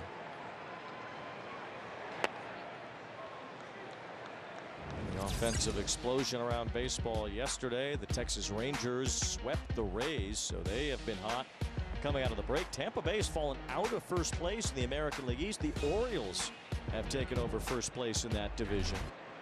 Boy, the Giants have gotten hot. There's a ball off the glove of Higashioka, and Escobar goes to second base. Now the Giants have leapfrogged the Diamondbacks. Arizona in first place for most of the first half. Well, now they're in third behind the Dodgers and the Giants in the National League West. And the Dodgers and Giants play each other in the last 2 weekends of the season, back-to-back weekends to finish the year. The first of those series will be at Dodger Stadium. They end the season against each other in San Francisco. That was always the incredible rivalry. Now it's gotten back to where it was.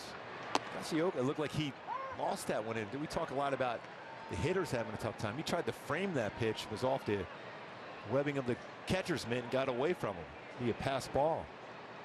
The Angels end their season against the A's here at Angel Stadium. Can you imagine if the Angels are within a game or two of a playoff spot going into that final weekend? 3 games against Oakland could decide how it ends.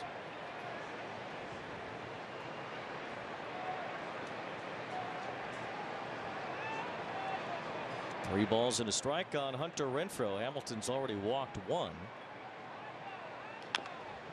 Renfroe fouls that one off to make it 3-2.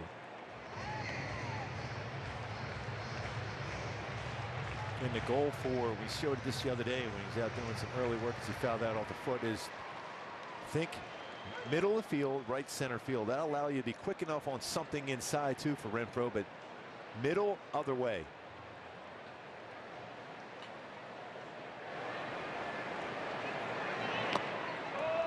Hamilton misses with ball 4, so another walk.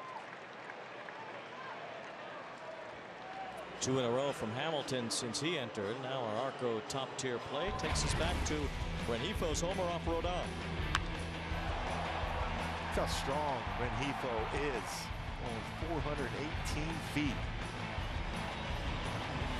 Love to see him starting to get that power. Obviously, he's going to be batting to the left side now, but it's good to see that power from the right side against a tough lefty.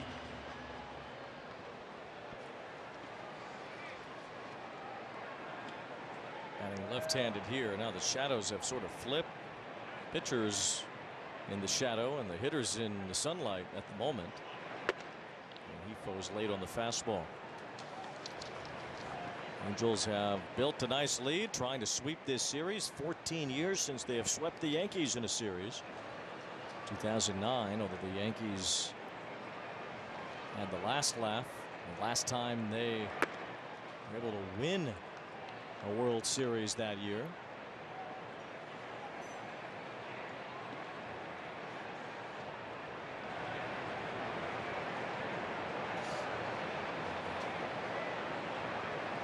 Nice one to the backstop. So Hamilton has had a pass ball and now a wild pitch go against him. 2nd and 3rd. Forcing the infield in now for the Yankees.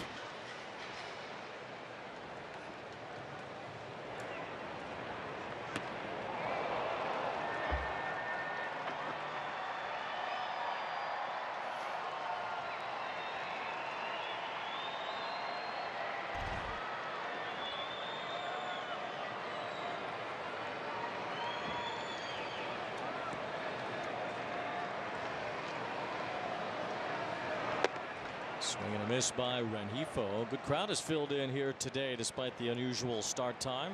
We've had some great crowds in this series for midweek games. Over 40,000 each of the first 2 games. 41,000 plus both nights. We're close to that here today as well. 3-2 on Rengifo.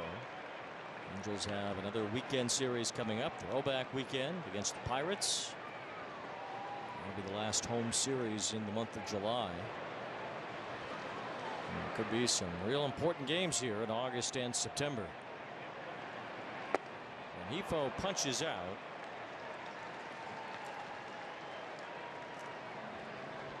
Now 2 down. Stefanik will try to add to the Angel lead. Now the defense field going back now.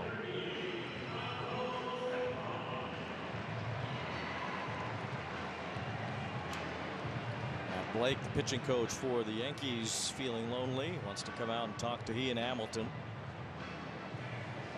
That's okay because now we can hear from our friend Snoop. Oh, perfect. Yo, Jack, that a baked brownie in my munchie meal? You know it, Snoop. Say less. Munchie meal looks incredible.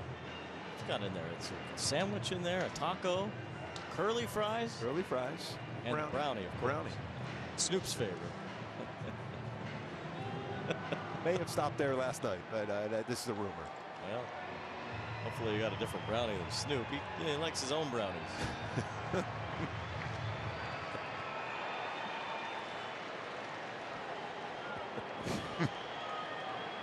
Michael Stefanik, the batter. Nashioka keeps that one at home plate.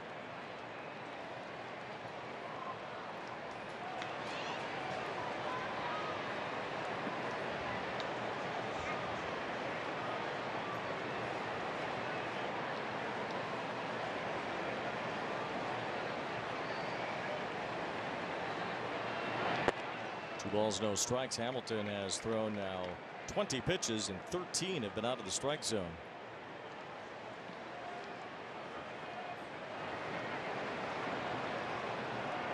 And Hamilton, 28 years old. He's from New Hampshire. Gives Stefanik to hit a ground ball to short. Volpe sucks that one up, and that ends the fifth.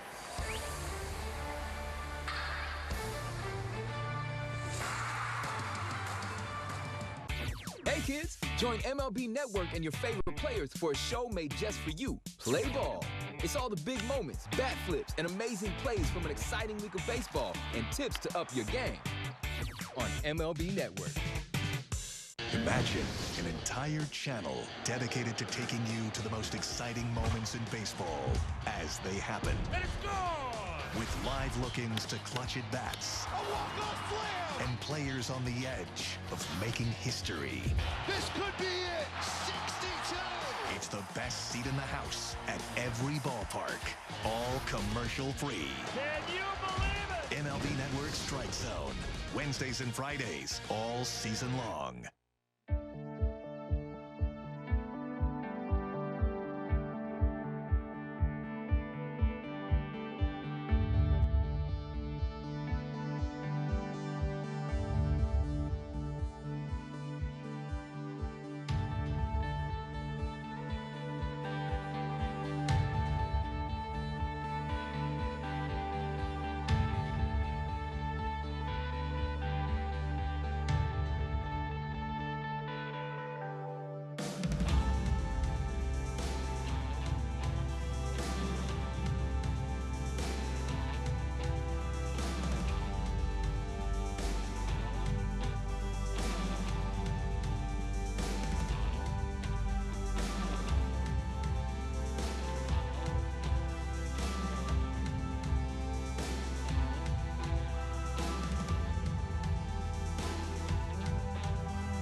Well, the pitching staff has been very, very good. The starting staff, Griffin Canning got him rolling 5 2/3, 12 punchouts.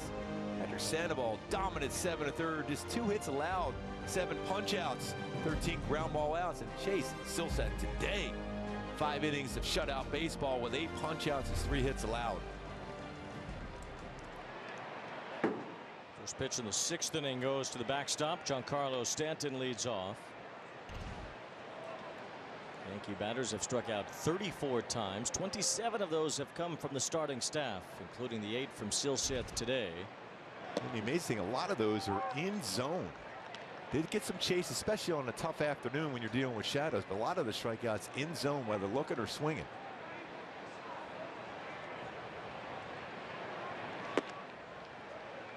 Two balls and a strike on Stanton, who has not had a hit in this series.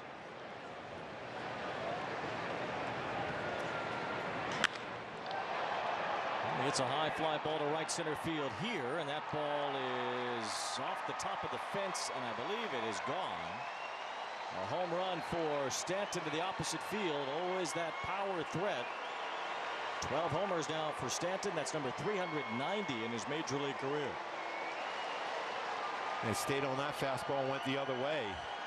On the line. So it hits the yellow line, and it's up and above and hits that out-of-town scoreboard behind it. Now, if it hits that top and bounces back in play, then it's just a double. Seeing a little bit of a drop in fastball velocity in this inning.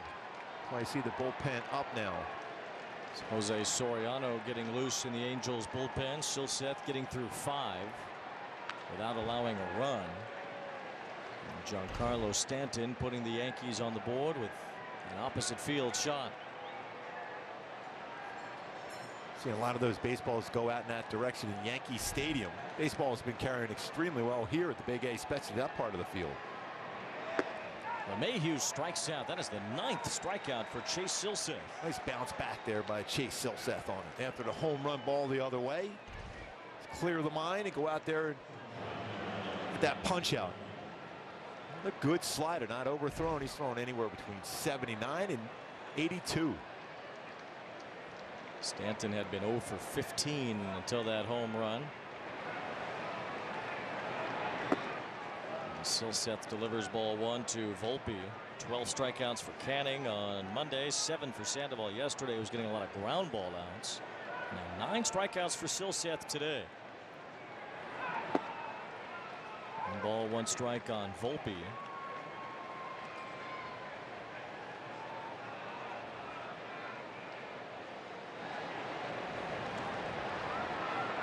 And there's strike 2.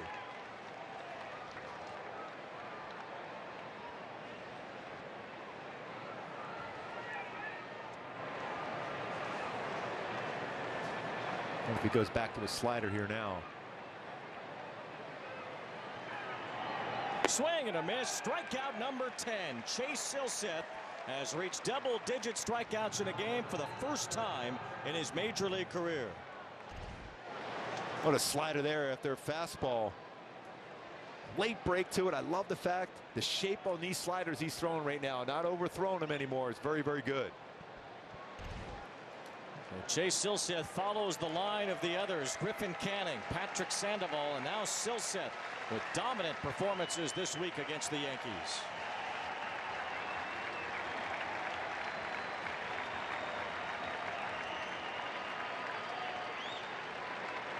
I'ma do what? That's on me. Young boy, but I keep it OG. No, you can't shine if you stay low key. That's on me, on me, on me. I'ma do what? That's on me. Young boy, but I keep it OG.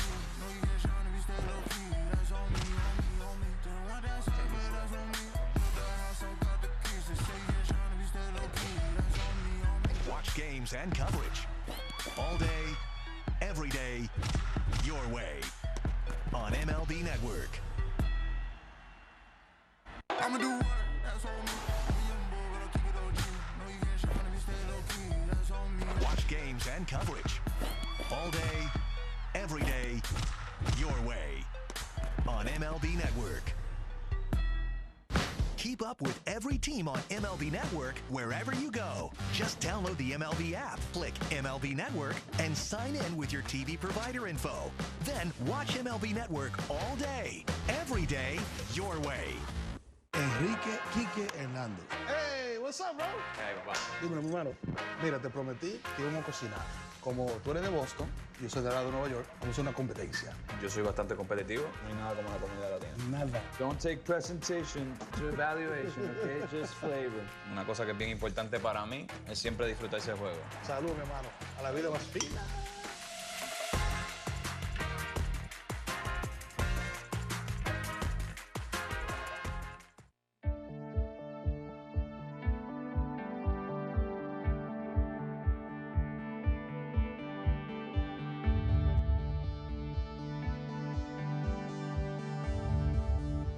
Slider was excellent. We talked about the shape, a little bit slower velocity on his slider, bigger break to it.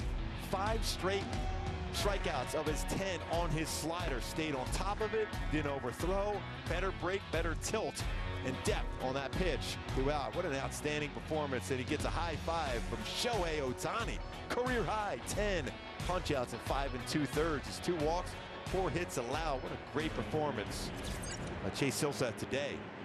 got him to chase a lot of those sliders.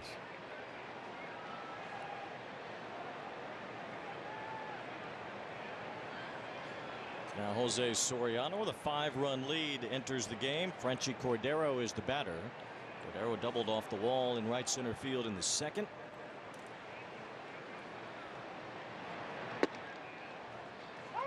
Angels starting pitchers between Canning, Sandoval, and Silseth racking up 18 2/3 innings.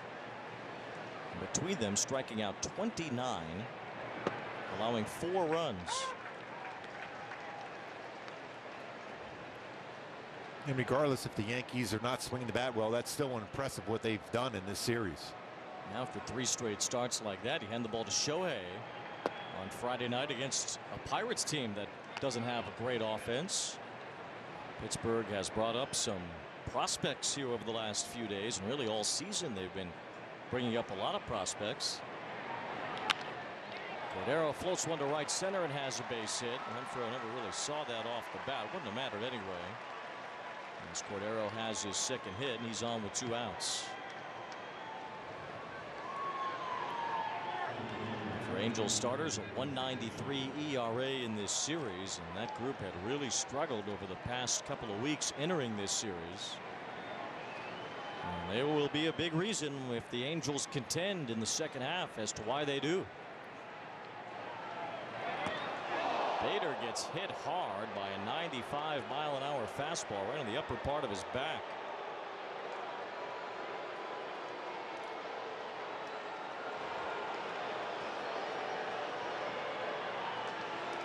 And was running in. It's difficult to see the baseball as a hitter. Hopefully Bader's okay on that one. I ran right in on him. No chance to get out of the way of it.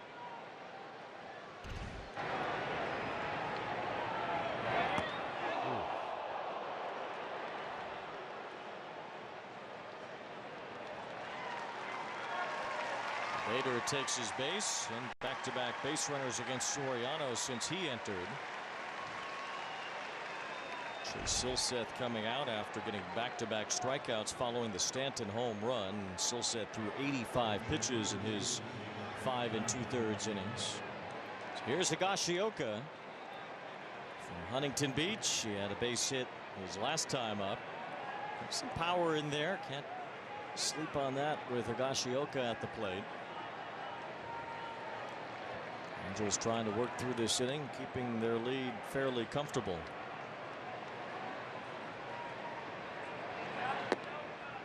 Ball 1 from Soriano.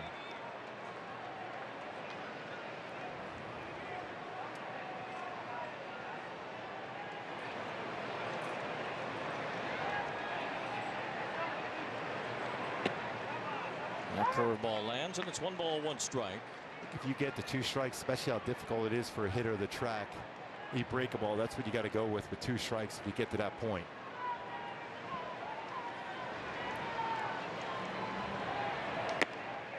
Higashioka didn't want to swing at that, but he did. It was a 100-mile-an-hour fastball. Now what do you think? Break a ball. Because I think still with these, you're dealing with still some shadows of sun. You see Soriano in the sunshine. That you're still swinging it at his zone on a fastball. Even a fastball at 100 miles an hour, if it's on that same plane, you have a shot. A break a ball, more difficult to do that. And we'll see on 1 and 2.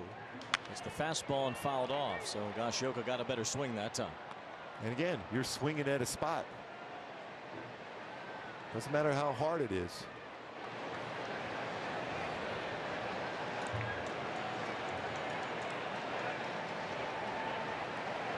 Now listen to Gooby. There's a breaking ball, and it's looped into left field, a base hit. Now Cordero scores. And Higashioka just dumped that ball in for a 2-out RBI single. So the Yankees have put up a couple runs here in the 6th inning, and they're a little closer. And here comes Matt Wise to talk to Soriano, who has not retired a batter yet. That just stayed on the inside part of the plate. He just shorten up on that. You want to get a chase. You don't want to be in the strike zone area.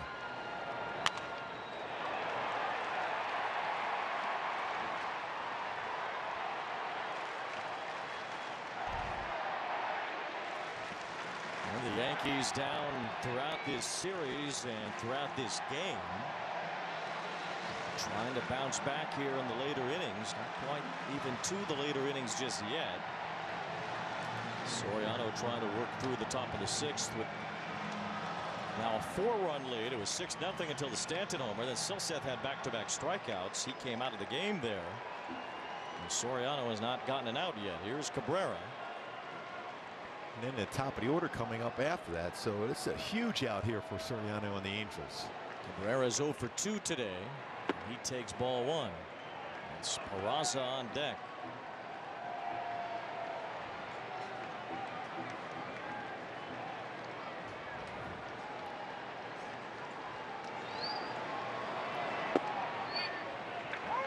Soriano lucky to get a strike there. It's 1 ball, 1 strike.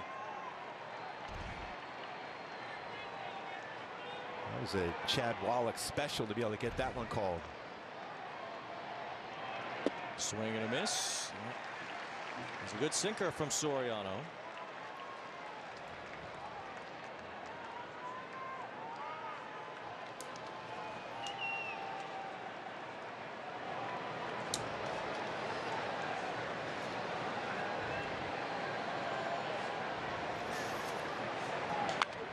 Cabrera able to get a piece. So it's still 1 ball, 2 strikes. As far as the Angels bullpen goes, they've got a lot of their relievers available today. I assume we'd see Matt Moore down the stretch in this one. Maybe Estevez. I think if it is a safe situation in the end that Estevez would come in, because the Angels need this game. They need a sweep here after letting one get away Sunday that they thought they had a handle on. To make sure this one goes into the win column.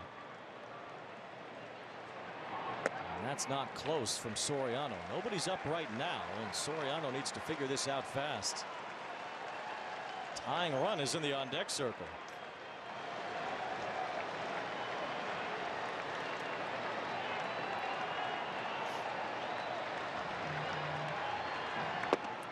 That just missed. It was a similar pitch that was called a strike earlier in the at-bat.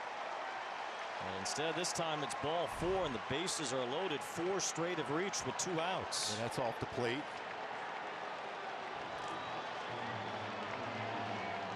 Phil Nevin decided at the point where he did that Chase Silseth had done enough today. Silseth allowed a home run to Stanton. You see Phil Nevin giving instructions to Wallach to tell Soriano to slow down. And Silseth struck out the next 2 hitters after the home run by Stanton, so there wasn't really any big signs there that Silseth needed to come out at that point. He'd only thrown 85 pitches. And there's Jacob Webb getting loose in the Angels bullpen as Jose Soriano has come in and faltered.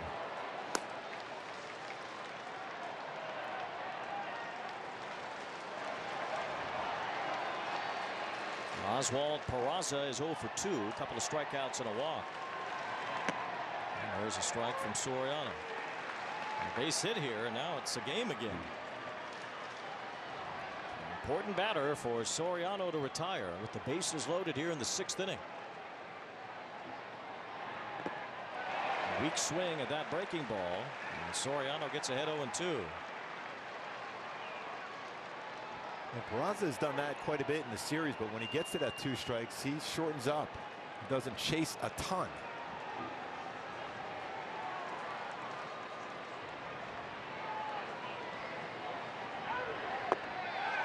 Just missed the inside corner as Peraza has struck out a handful of times in the last 2 games. Twice today against Silseth, who fanned 10. Career high by far and away from Silseth this afternoon into the evening. Soriano steps off. That's real close on that one, though. You don't even think about him there. Eyes on the batter here with a count 1 ball 2 strikes against Peraza. And that's in there. Strike 3 call. Soriano gets a big out. The Yankees leave him loaded in the 6th. They got a couple runs. But the Angels stay well in front. They lead 6-2. As Jose Soriano gets a big strikeout with the bases loaded.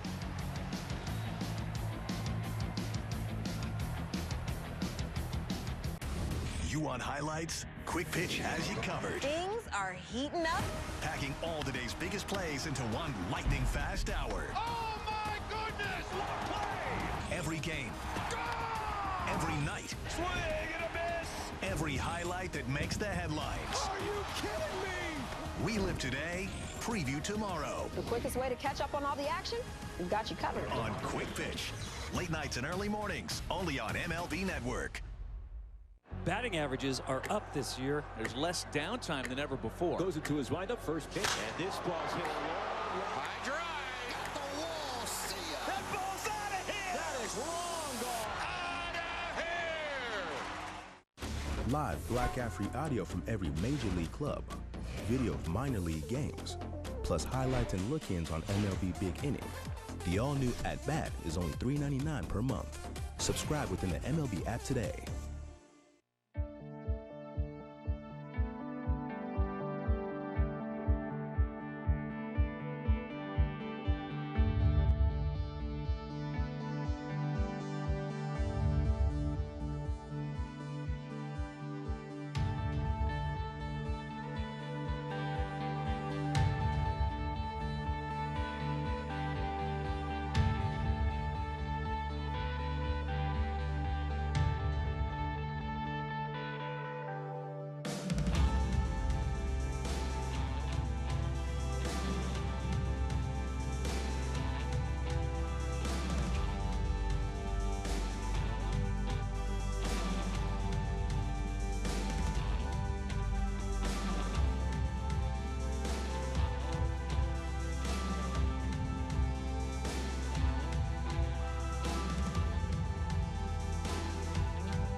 Fans, visit angels.com/auctions, the official source for game-used Angels memorabilia. Bid on exclusive items like hats, baseballs, jerseys, and more by visiting angels.com/auctions today.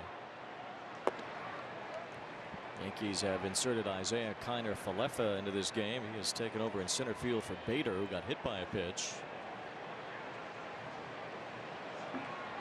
Chad Wallach leads off the bottom of the 6th inning. Yankees a little closer now.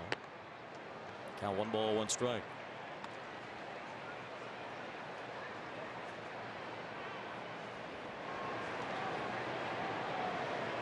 Ian Hamilton walked the first 2 batters. He was in trouble after putting runners on 2nd and 3rd. And a wild pitch in there to put 2 runners in scoring position. Pitched out of it though from there, a strikeout and a ground out. So maybe a little tighter than the Angels would like for a game that they led 6-0 in early. Still 9 outs left to get before the Angels can celebrate what would be a series sweep. Wallach stays alive.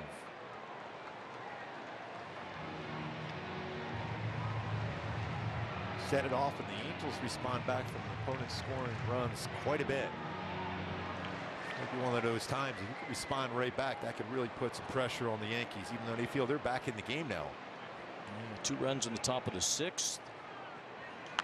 Soriano allowed 4 straight men to reach after Chase Silseth exited. Silseth struck out the last 2 hitters that he faced. And the bases were empty at that point, so Soriano just needed to come in, get 1 guy out. He let 4 in a row get on. And that added another run to the Yankees ledger. 2 balls, 2 strikes on Wallach. Silseth, when you go back to the game, 85 pitches, 57 strikes. It's a really good game by Silseth today. Swing and a miss as Wallach strikes out. And there's 1 away. 2009, the last time the Angels swept the Yankees. Trying to do that here today. We'll take you back to those days 14 years ago in July. Napoli, party at Napoli's on that one. Big John Lackey finishing it off for the Angels. Sean Figgins and Figgy with it. My heart beating NY. Well, those feelings haven't changed. Oh. Zach Neto has a base hit. 1 ball, 1 strike. Shohei's on deck.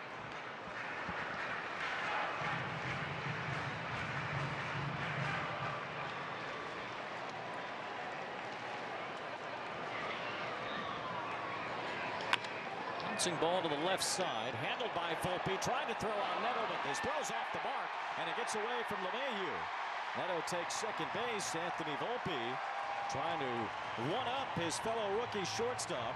Instead, Neto reaches on an infield hit, plus the air puts him at second. Yeah, that was a pretty good range by Volpe to make that play, and on the throw, pulls LeMahieu off the bag. Good base running by Neto. He sees that get away from LeMahieu right away. He's going into scoring position.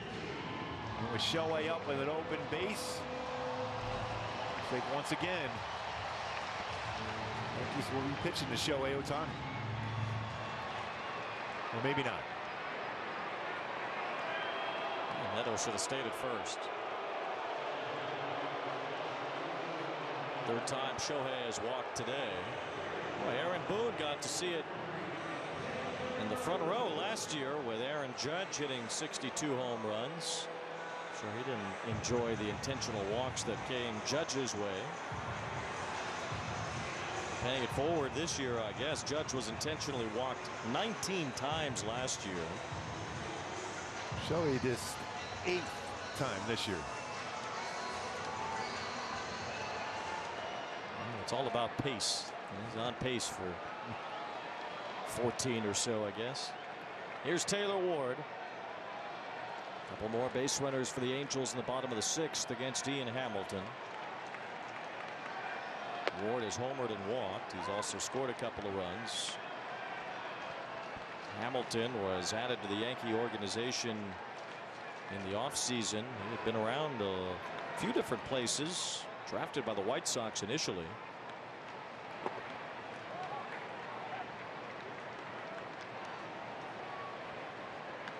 Hamilton got into a car accident back in 2019. He injured his shoulder, and then when he came back from that, he got hit in the face by a foul ball. He missed the rest of the 2019 season.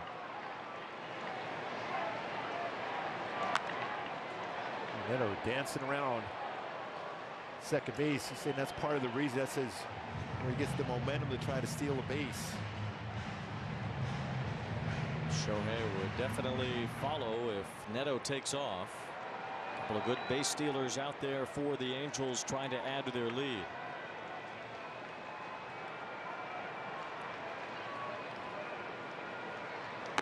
Two balls, two strikes on Taylor Ward.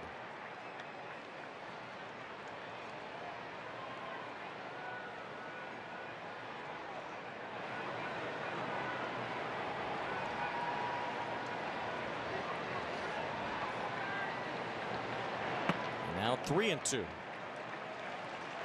Hamilton still has thrown more balls than strikes upon entering. Still at about 60% of the time on a 3-2 count against right-handed batter. He will throw his slider again. There's Moniak on deck. Yankees have Wandy Peralta up in their bullpen. I would imagine they would use him to face Moniak. As the Angels try to add more to the lead here in the 6th inning. They haven't scored since the 3rd. Built up 6 runs in those first 3 innings. Pickoff attempt at second as Neto goes back in.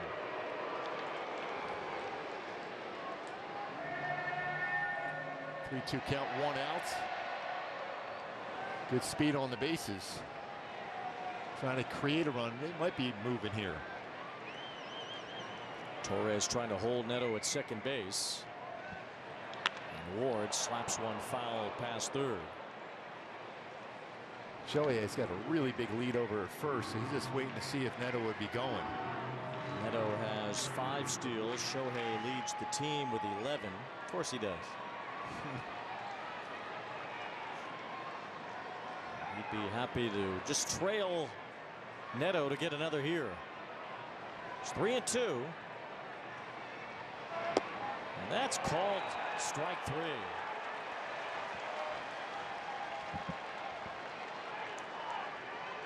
That'll do it for Hamilton. He ends his day on a positive note, striking out Ward on a borderline pitch. Yeah, he threw that slider again, but this time gets the outside corner. Just enough of it. Wandy Peralta will face Mickey Moniak.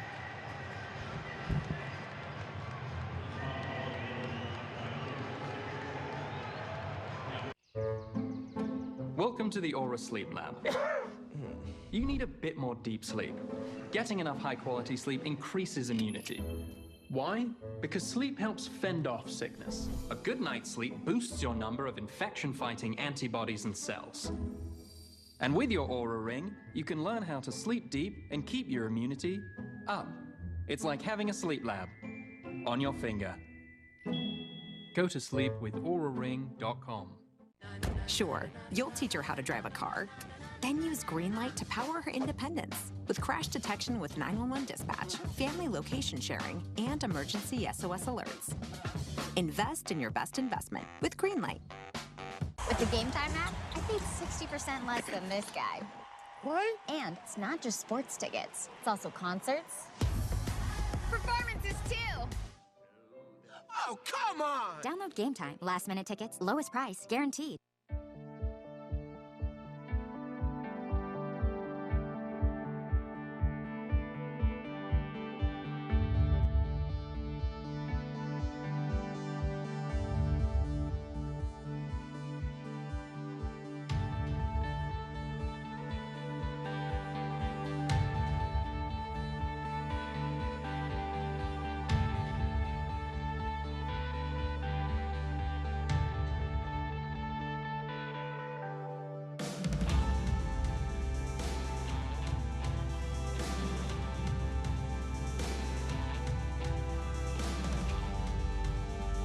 Valley Sports brought to you by Nissan. At Nissan, we make cars that thrill. Experience the thrill for yourself today. Shop NissanUSA.com.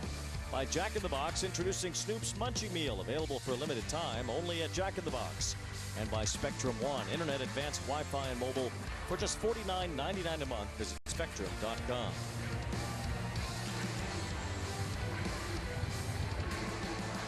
Beautiful day as the Angels try to make it an even more beautiful one by sweeping the New York Yankees. And Wandy Peralta has pitched more games than anyone for the Yankees this year. Enters this one with the Angels up by 4.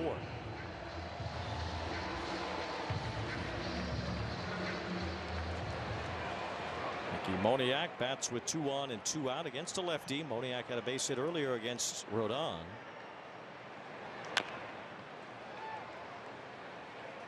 Peralta has that really good changeup he'll throw. He's not afraid to throw it even to left-handed batters.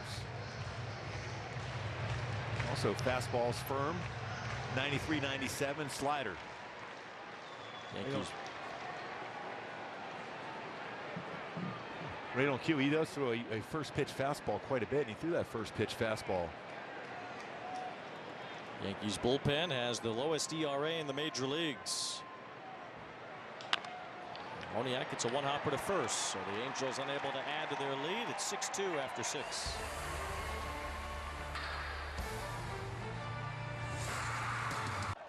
We love going to games, but good seats get pricey. So we use Game Time. Game Time checks ticket prices in real time and finds you all the best last-minute deals. We got our seats 20 minutes ago for 60% off. Last-minute tickets at the best price in seconds. Download Game Time now. Prescription eyewear can be really expensive. But here's the secret. Glasses don't actually cost that much to make. Surprise! Especially when you design your own eyewear and then sell it directly to your customers. Like we do. Oh, hi. We're Warby Parker. Our glasses start at $95, including prescription lenses. And the best part? You could try 5 pairs for free at warbyparker.com.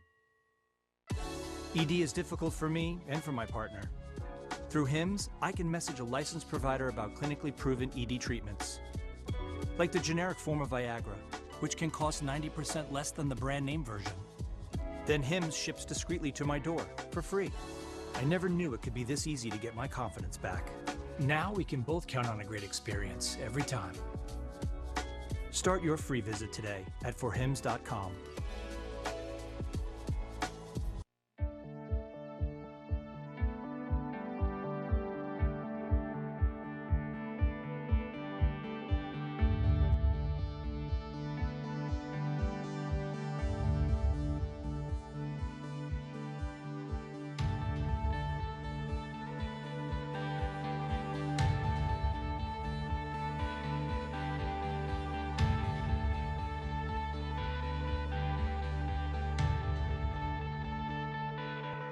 seen Shohei Ohtani making his mark at the major league level. Episode 3 of the spectacular Shohei will debut ahead of the Pirates and the Angels on Bally Sports West. Shohei will be on the mound Friday night as well. It's all about timing. Shohei back on the mound. The dominant self. You know how well he hits the baseball on days he's pitching. That slider, fastball, 2 and 4 seamers, splitter, cutter, curveball too. Gleyber Torres leads off the 7th as the new pitcher Jacob Webb enters and drops in a strike. Angels will try to get their bullpen to give them 9 outs here to finish off a sweep.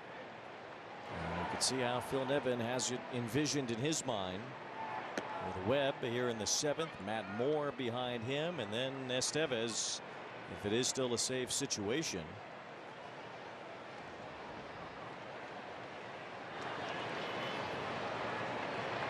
Almost count a 4-run lead as being a safe situation, because that's what managers do in 4-run games. They tend to go to their closer. Doesn't take much for a 4-run game to turn into a save try. So I think that's where Phil Nevin's head is right now. As Torres lifts one to right field, hit fairly well, but Renfroe backs up, makes the catch, and there's one away here in the 7th. Important out, especially with Stanton coming to plate after his last at bat. He hits a home run to right field. Want to get him confident again at the plate. Stanton with that home run, sparking the Yankee offense. An offense that has managed a total of 6 runs so far in this series. 3 on Monday, 1 yesterday, and 2 so far today.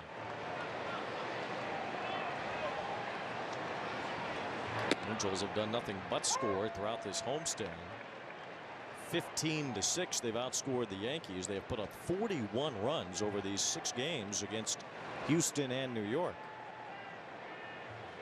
Both really solid pitching staffs too to do that against. Trying to beat up the Pirates this weekend, but first things first, finishing off the Yanks, and it's 0-2 on Stanton. Swing and a miss. Webb gets Giancarlo to expand his zone, and there's 2 up, 2 down. He did a nice job of really hiding that baseball really well, keeping that front shoulder in there and have that sweeper finish him off the plate. Good deception on that delivery. Good break to that sweeper. That brings up LeMahieu, who is spelling Rizzo at first base for the 2nd straight day. Rizzo DH'd yesterday. He's not been in the lineup at all today. Still available, I'd imagine, on the Yankee bench. As LeMahieu bats with 2 outs here in the top of the 7th. There's Rizzo next to Judge, who is not available. 2 balls, no strikes. Volpe behind LeMahieu if LeMahieu can reach for the first time today.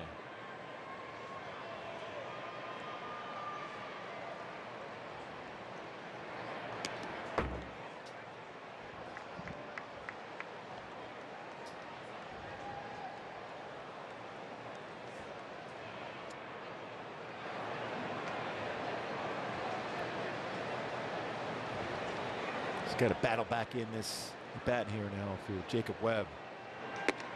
It's a strike on the edge there.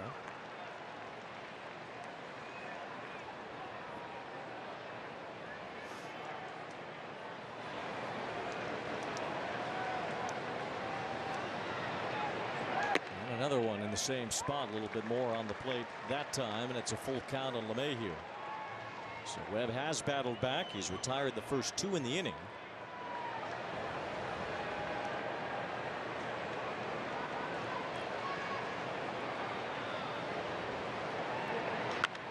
LeMahieu fights off a 3-2 pitch.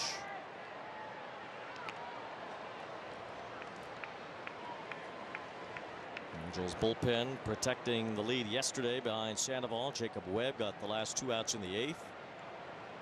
Estevez worked the 9th inning. Matt Moore is ready, I would imagine, for Franchi Cordero. LeMahieu loops one to center and has a 2-out base hit. So Volpe will bat, and then the left-handed hitting Cordero's behind him. always keep in mind, you still have Anthony Rizzo on their bench, even though he has been struggling lately. He's still a dangerous bat. He's done a lot of damage against lefties this year. Yankees also have Billy McKinney, another left-hander on their bench, and the backup catcher Trevino. And that's it. So it'll be a lefty against Matt Moore. Just wait to see if it's the one that's on deck right now, Cordero. It doesn't look like Rizzo is planning to enter anytime soon.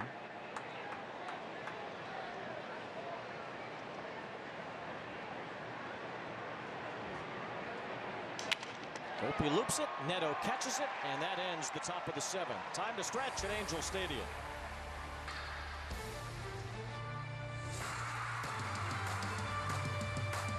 See it. He struck him out. It's out of here. Feel it. I can't wait for this game to start. He took a home run away. Leave it. That is as good as it gets. The big plays. The beauty of sports is when the hero comes through. Yeah, the tense moments. We have an update we must show you. With live look-ins, highlights, and breakdowns. That might be what it takes to win. MLB Tonight on MLB Network.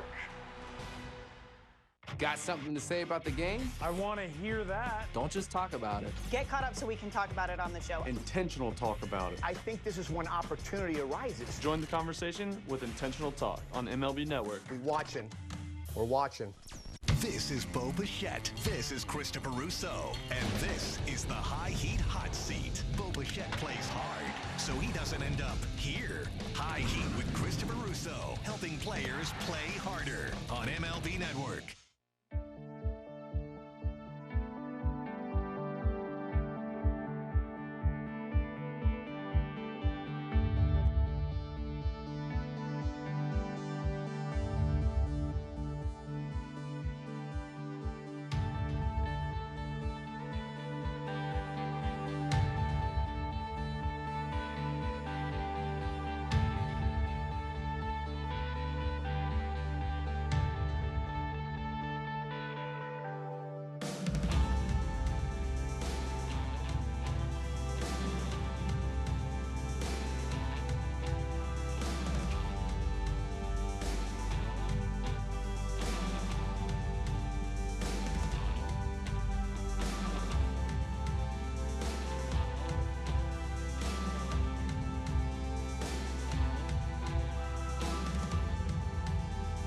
Sports brought to you by Pacifico, a rich golden lager brewed for those who follow their own path. Pacifico, live life, anchors up.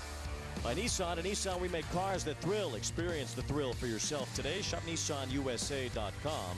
And by Shakey's, the original Shakey's Pizza Parlor, serving food, families, and fun since 1954. Bobby V's having a good time out amongst the people at Angel Stadium today. Here all homestand. Bobby loves ball. Ron Marinaccio, the new pitcher.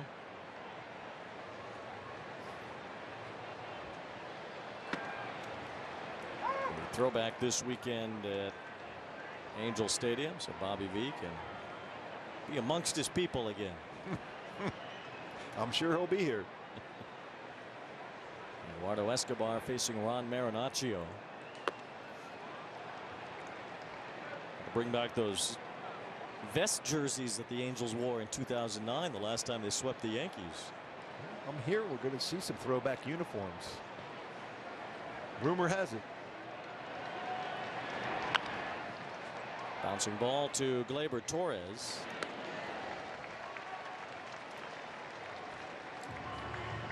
One out here in the bottom of the 7th.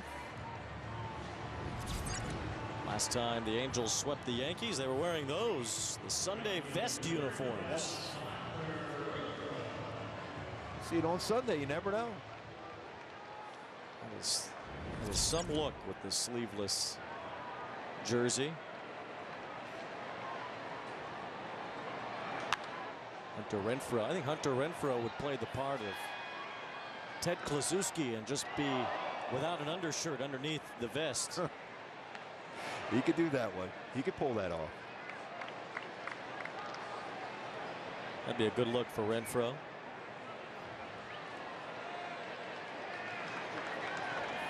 And get rid of your farmer tan that way if you have the sleeves off.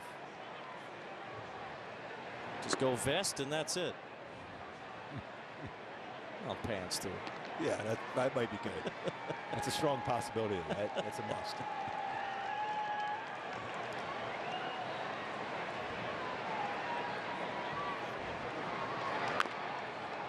That was a pitch right there to do some damage. A changeup that was on the inner half.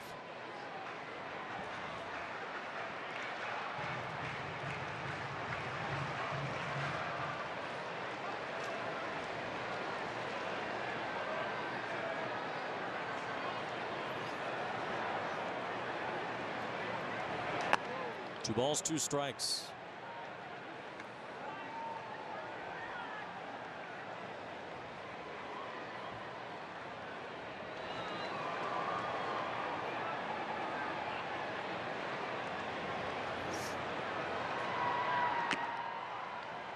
Renfroe gets a piece of that. The Angels trying to at least keep pace right now as far as the wild card teams in the American League go. The Red Sox lost earlier and the Astros won. Toronto's playing right now and they're losing to the Padres 2-0. They play right now in the bottom of the 8th at Rogers Center. Some good news going around. So the bottom line is you just got to take care of business here today. And take care of business, period. You know, those things tend to settle themselves. If the Angels pile up wins, they'll make their move. That's how it works. Renfroe with the bouncing ball as Anthony Volpe has that and throws him out. So 2 up, 2 down, and here's Kia. So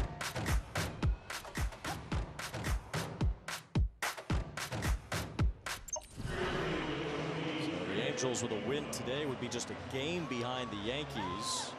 Just 2 games behind Boston and then 4.5 behind both Toronto and Houston. They would have the 2nd and 3rd wild card spots in the American League.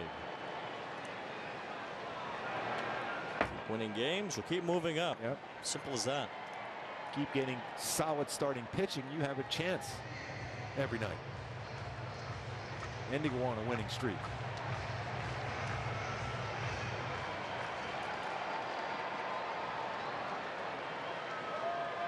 Angels have been in front all day today and throughout this series. Wild card standings at the moment. Angels would make it 4.5 behind Houston and Toronto if the Blue Jays lose. And closing in on the Red Sox and Yankees. Both teams the Angels would have home sweeps against.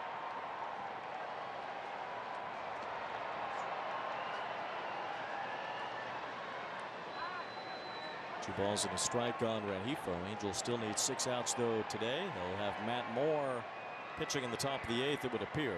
Job by Jacob Webb again today.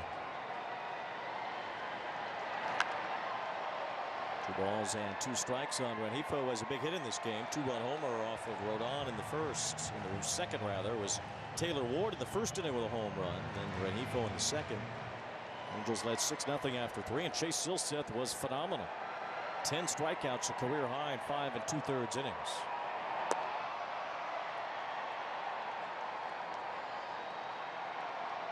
And the wave is making its way around Angel Stadium. On a warm early afternoon or late afternoon, early evening. Yeah, it gets sweaty. Do the wave. Ball 4 to Rengifo. Second walk for Rengifo. Already, we talked about that a little while ago. More walks this season than the entire year last year. Third time that he's been on base today, and Andrew Velasquez will bat for the first time. He replaced Stefanik at second base back in the top of the 6th inning. Now 29 walks this season for Rengifo. Good crowd today, good atmosphere throughout this series and the homestand so far. I think Rengifo might try to steal a base. Swing and a miss by Velasquez. A good note from our buddy in the Angels PR department, Matt Birch, as the Angels have had 40 strikeouts in this series against the Yankees. That is a franchise record for a 3-game series. There's still a couple of innings left in this ball game, but 12 strikeouts today, 9 yesterday, and 16 on Monday's opener.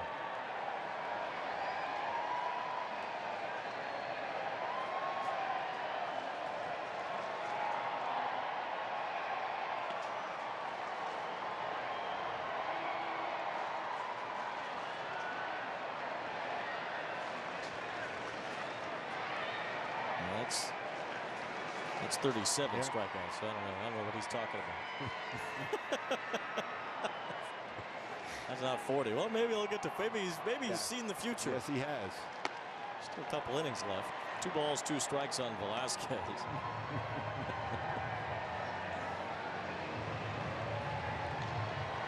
We'll see if he's going to be right on the money on that one. Well, that'd be good prognosticating if he is.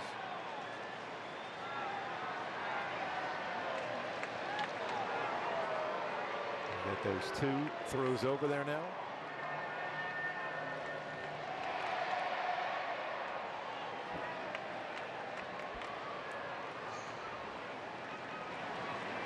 Should be a changeup being thrown here, so good pitch to go on. There he goes, and Velasquez fouls one off.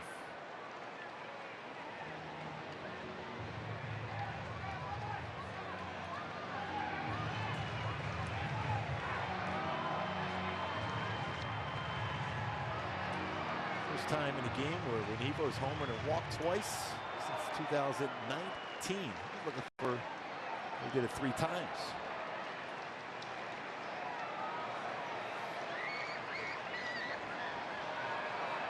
He's running again, and Velasquez, it's a high pop-up. This is Kiner Falefa in center field. And that ends the 7th, but the Angels still up by 4.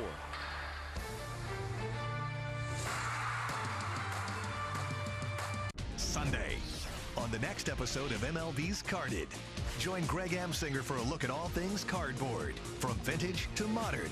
We've got it covered. MLB's Carded, Sunday at 7:30 a.m. Eastern on MLB Network. It's like that. Got him, it stays fair.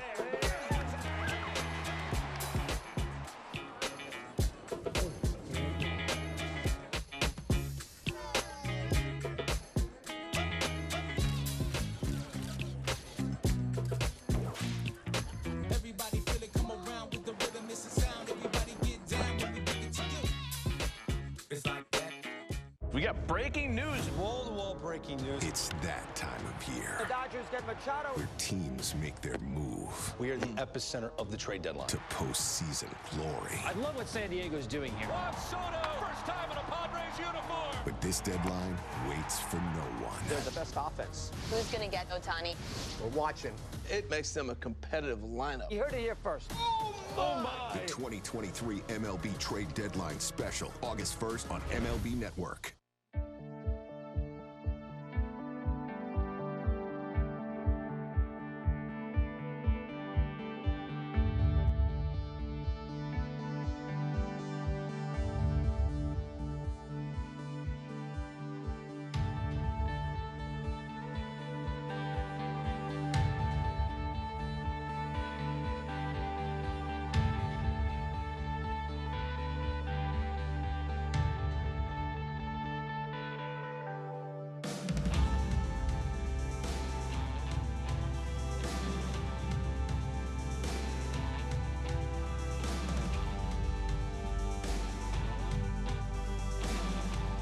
With some home runs early in this game. Taylor Ward in the bottom of the first off Carlos Rodón. Then Luis Rengifo punched one out in the bottom of the second. Gave Chase Silseth some runs to work with. Silseth did his part as well. Struck out 10. Career high. And the Angels have a 4-run lead entering the 8th inning. 18 straight games the Angels have homered. That ties a franchise record. And Matt Moore will try to keep the lead intact against Franchi Cordero. Takes ball 1.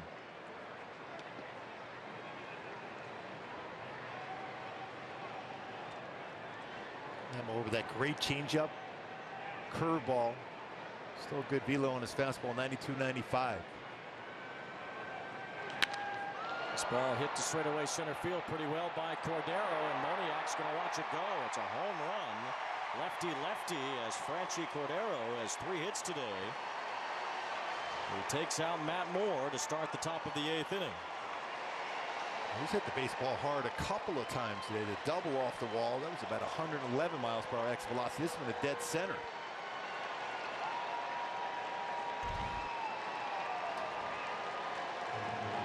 He's been on fastballs and pitches out over the plate where he gets his arms extended. So Cordero had hit just 152 for the year entering today. That's his 5th home run. And 3 for 4 day. Matt Moore pumps in the strike to Kiner Falefa. So if the Angels had thought about maybe not having to need Estevez today, well, now it's a 3-run game and would be a save situation. Still some outs here in the 8th inning to get as Matt Moore gets the changeup by Kiner Falefa, and it's 0-2.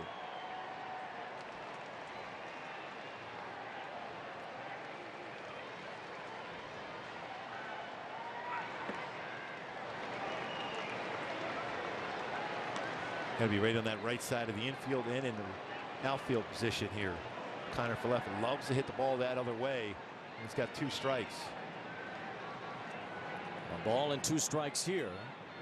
Swing and a miss. Matt Moore sends Kiner Falefa to the bench with a high fastball, and there's 1 out.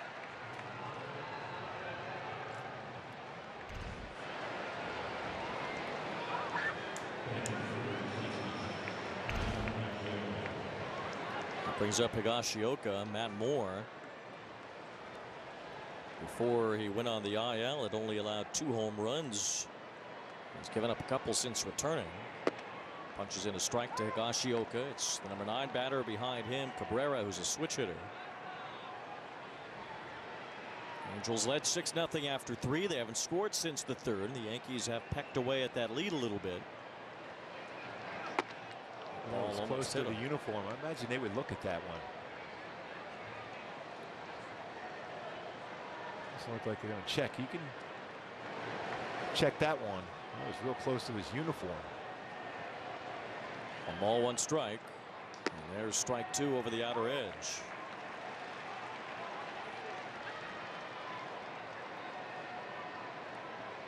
Moore, a late signing for the Angels going into spring training. It's a valuable part of the bullpen in the first month and a half or so before he got hurt. He was as good as any pitcher in the game. He was in a lot of those tight situations too. It's his 2nd year as a full-time reliever. Last year had a sub-2 ERA for Texas. Swing and a miss. A changeup from Matt Moore. Still has that starter arsenal as far as his pitch types go, and he has had back-to-back strikeouts after the home run. Yeah, good arm action on this one. Sold it well as if it was going to be a fastball. Stayed on top, turns it over, chases out of the zone. Now Cabrera will be the hitter.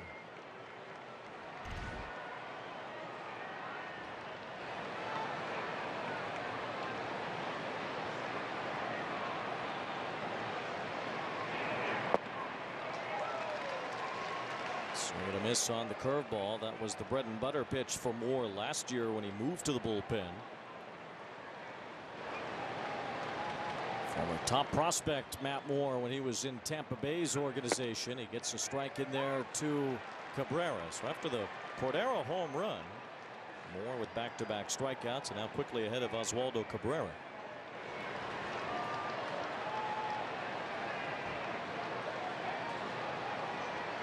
Swing and a miss. Strike 3. Matt Moore dials up the strikeouts after the home run. 3 in a row to win the 8th.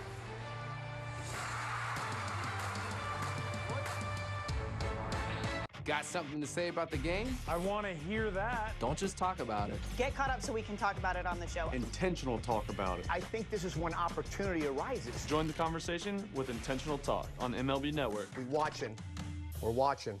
MLB Tonight, the ultimate late-night baseball party. Oh, man. With live look-ins to the night's biggest moments. How hot was that? That's money. What? The best interviews. I've never asked a player, do you need a blanket? It is kind of cold out there. And cutting-edge analysis from TV's best former players fresh off the field. Get your hands up. There's nothing quite like MLB Tonight. This is going to be a big deal tonight. This one takes the cake. That is awesome. MLB Tonight. Late nights on MLB Network. I'ma do what? That's on me. Watch games and coverage all day, every day, your way on MLB Network.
Angels live post game coming up as the Angels hope to be having a sweep discussed, trying to get back above 500. More importantly, after the Angels slipped going into the All-Star break, had a chance to win 2 out of 3 against the Astros, couldn't finish it off. And now they have an opportunity here at 3 more outs to get a sweep of the Yankees. Tommy Kahnle, the veteran, on the mound here in the bottom of the 8th inning. Shohei is due up 3rd here in the 8th. Keep in mind too that earlier this year the Angels swept the Red Sox here at Angel Stadium. This franchise has been around since 1961. They have only had a sweep of the Red Sox and the Yankees in the same season one other time. It was in 2008 when the Angels swept both teams in the same year. Very, very important to be able to get those last 3 outs and continue that conversation of a sweep. Kahnle fastball, 93-98. He'll throw a slider and a very good changeup. Kahnle has been in the Yankees organization a bunch of different times. He was drafted by them originally, and he's found his way back a couple times since then. 2 balls and 2 strikes. At one point he was a Rule 5 pick, selected by Colorado, ended up with the White Sox, then was dealt back to the Yankees with Todd Frazier and David Robertson.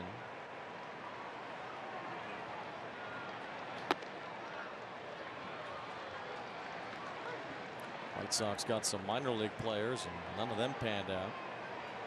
Kahnle ended up after that going to the Dodgers. That's where he was last year.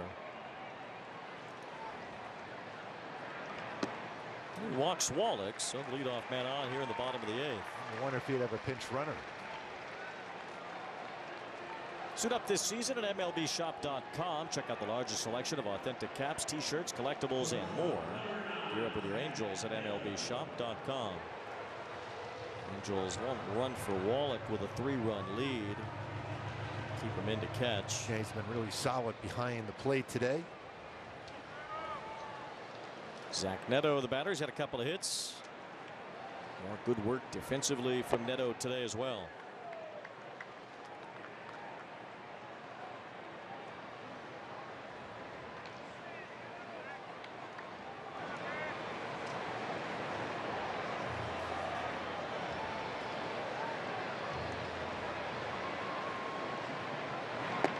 Kahnle did not give up a run in his first 16 outings this year. It's the 3rd longest streak in Yankee history to start a season, behind Andrew Miller and Lee Gutterman, 1989. Remember him well. Yeah. What do you got on Lee Gutterman? He was tall, lefty. Very, very tall. I could have told you that. You knew him. Yes. flip that good curveball up there. I remember that.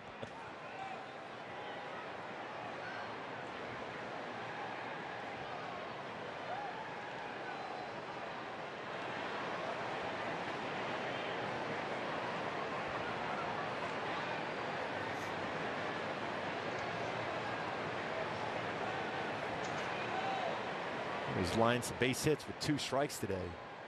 And I know that shortened up stride.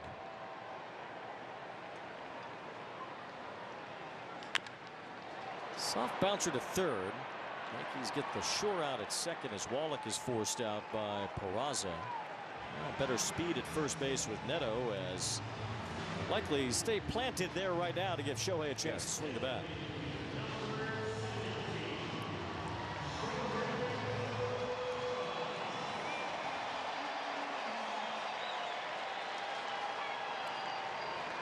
%72% of the time will throw a first pitch changeup. See if he does that against Shohei.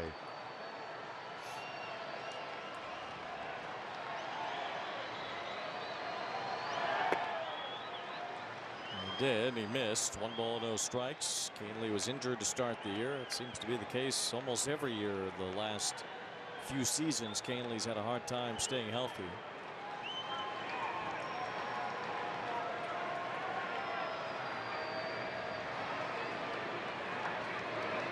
Two balls, no strikes on Shohei, who is sitting on 35 home runs.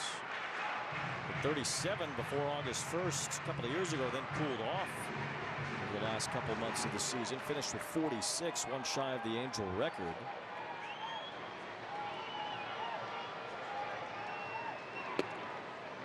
Canely with some good movement on that changeup finds the inner half of the plate. You've seen Shohei do this quite a bit. He took that changeup in that spot.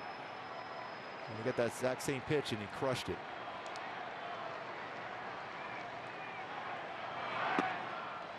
And he missed with that one. It's 3 balls and a strike. I'm sure Shohei will try to size one up right now.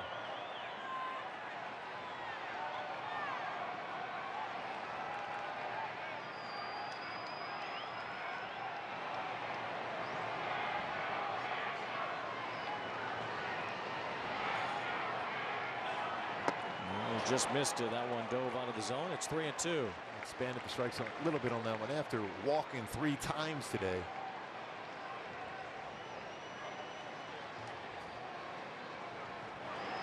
If Neto will be on the move here now.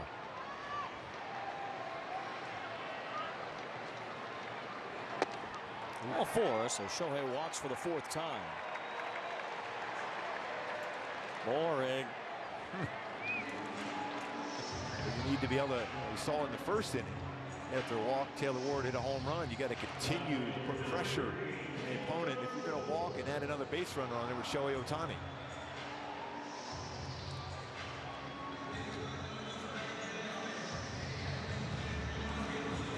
Taylor Ward, the batter, as Aaron Loup joins Estevez in the bullpen. Angels will consider Loup if this lead becomes beyond a save situation. Right now it's a 3-run lead.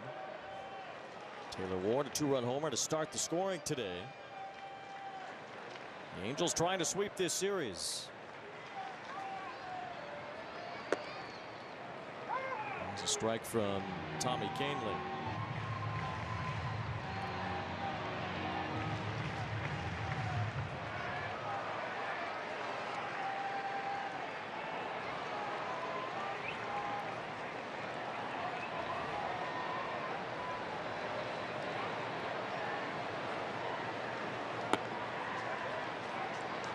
Ward and then Moniak as the Angels try to beef up the lead. Send the Yankees onto their airplane back to New York with a 3rd straight loss. They're really moving around a lot at second base.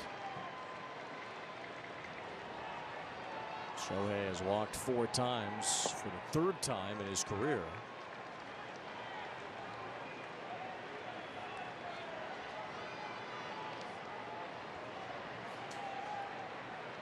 He's going to have 56 walks on this season.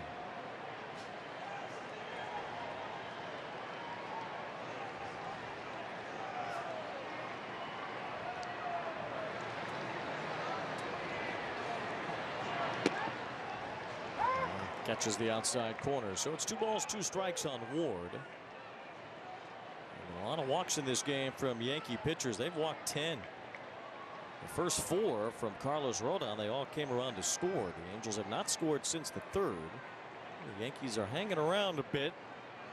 Ward can change that here. Takes ball 3, and that fills up the count.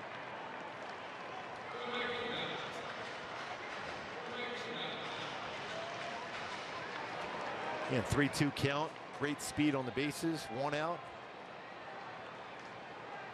The Angels don't run a lot, but this seems to be a time you think about going. Ward with a fly ball down the left field line. Long run for Cabrera. He can't get there. He kicks off his glove and bounces into the crowd. A run scores. Neto comes home.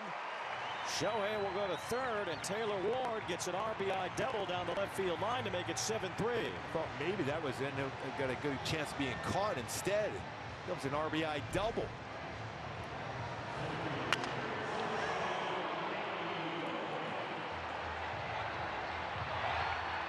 Cabrera is an infielder by trade. The Yankees are going to be desperate for outfield help at the trade deadline.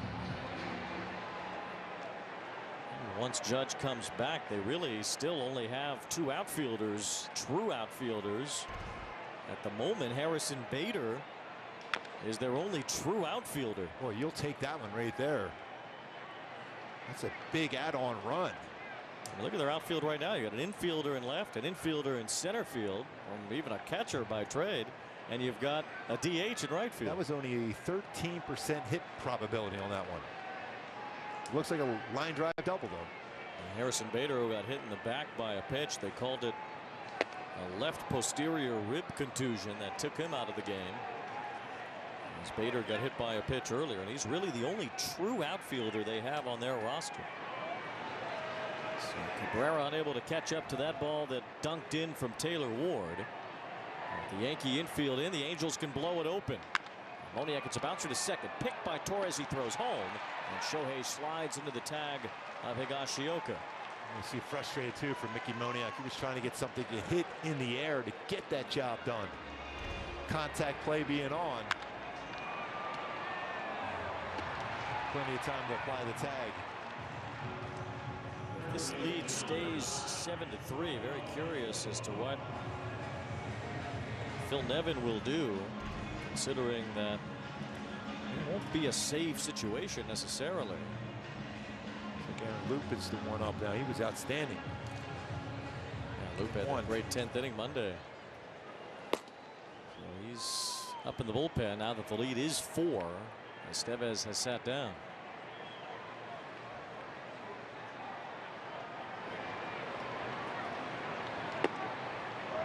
Of course, if it does become a safe situation again, Estevez can get right back up.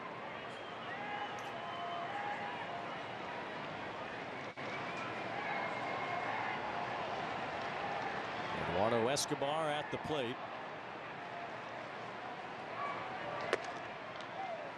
Count 1 ball, 1 strike. Angels wouldn't mind tacking on 1 more here and take that grand slam out of play. Make it a 5-run lead.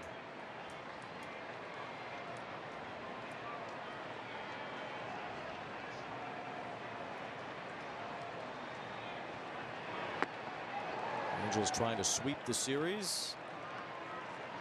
Hand the ball to Shohei Friday against the Pirates. Keep it going. Just keep playing good baseball, keep pitching well, play some solid defense. Self a shot every night. 4.5 back on July 18th or 19th or whatever day it is. It's someday in July. Yeah, it's July, and it's not insurmountable, that's for sure. And Escobar with a long fly ball to left center field, but Kiner Falefa catches up to it and ends the inning.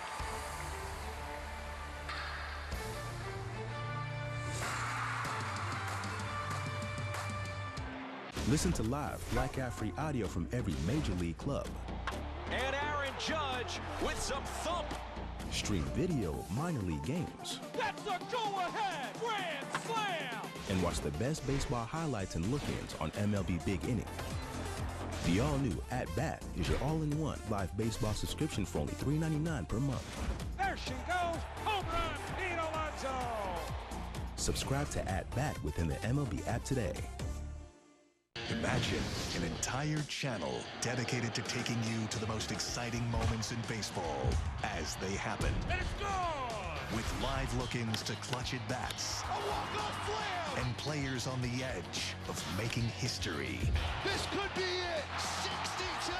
It's the best seat in the house at every ballpark.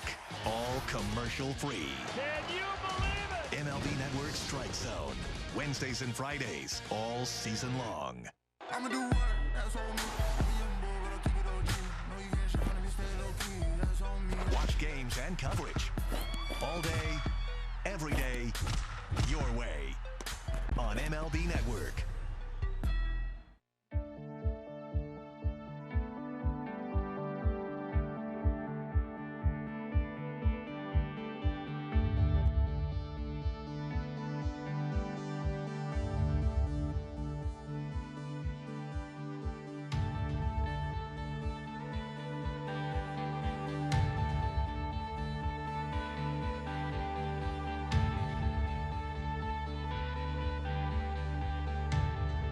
Ohtani got them on the path Monday night, a game-tying home run. Michael Stefanik would win that game in extra innings with a walk-off base hit. Then last night, Mickey Moniak an early homer. Today, a couple of early home runs. Taylor Ward and Luis Rengifo doing the job for the Angels, who relied heavily on their starting pitching throughout this series. As Griffin Canning, Patrick Sandoval, and Chase Silseth all did very well. Chase was outstanding today. Career-high 10 strikeouts after Griffin Canning had 12 in game one. Or go back to Hyundai Key for the game today. Tearing up my heart, going at pitches hard to the plate, especially early on, to score all those runs. 6 runs in the first 3 innings. Avoiding that hard to the plate as a pitching staff against this Yankee lineup.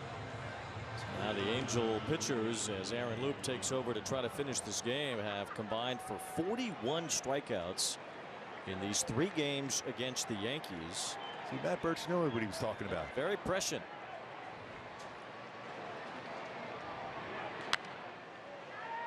Peraza leads off the 9th and fouls one off. 15 strikeouts today, 17 on Monday, and 9 yesterday. So 41 strikeouts in the 3 games. The most the Yankees have ever struck out in a 3-game series is 43 times. That happened a couple of years ago. It was against the White Sox. There's a chance for the Angels to tie or break that record here in the top of the 9th inning today. What a really good changeup from Aaron Loup. Feels like he's got that good arm slot going. He's just got to be able to continue to gain confidence. Swing and a miss, strike 3. Another strikeout of the Yankees in this series. Peraza has struck out 4 times today.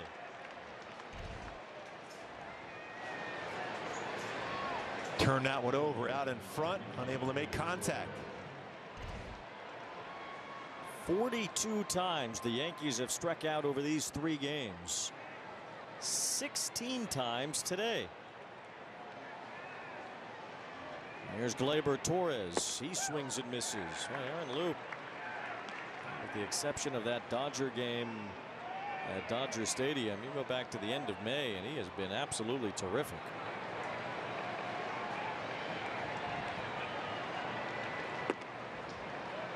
A great outing on Monday, picked up his first win of the year.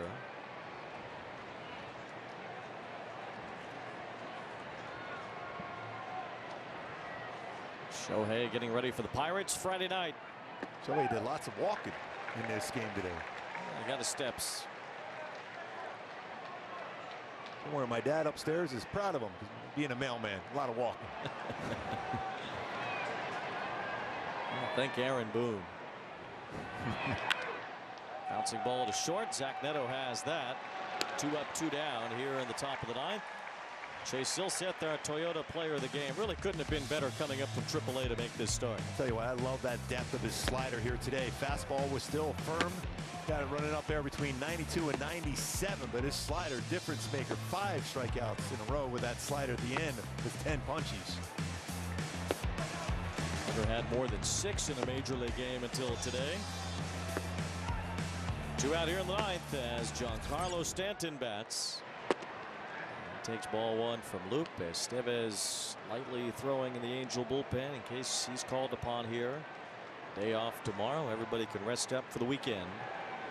Angels will have another day off after the Pittsburgh series.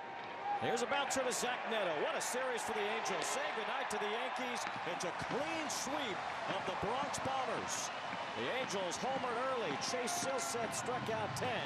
And the Halos enjoyed 3 straight wins to get back above 500. They take this one 7-3. And that's the most important thing, Wayne. They backed above 500. 3 straight dominant performances on the mound by the starting staff. That means you got a shot to get that long winning streak you're looking for. Hefo went yard, 2-run shot. Taylor Ward, 2-run shot. Defense solid. Bullpen doing their job. It all came down to that starting pitching once again. Silseth was absolutely on his game today. And Shohei's on the mound Friday night as the Angels will bring on the Buccos.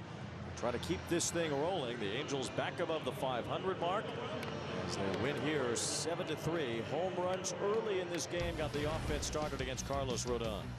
Yeah, a breaking ball there inside part of the plate. Doesn't give up a lot of home runs when Rodón, but he did on that one there. Break a ball, and then here against Luis Rengifo. Fastball jumps on it. That's going 418.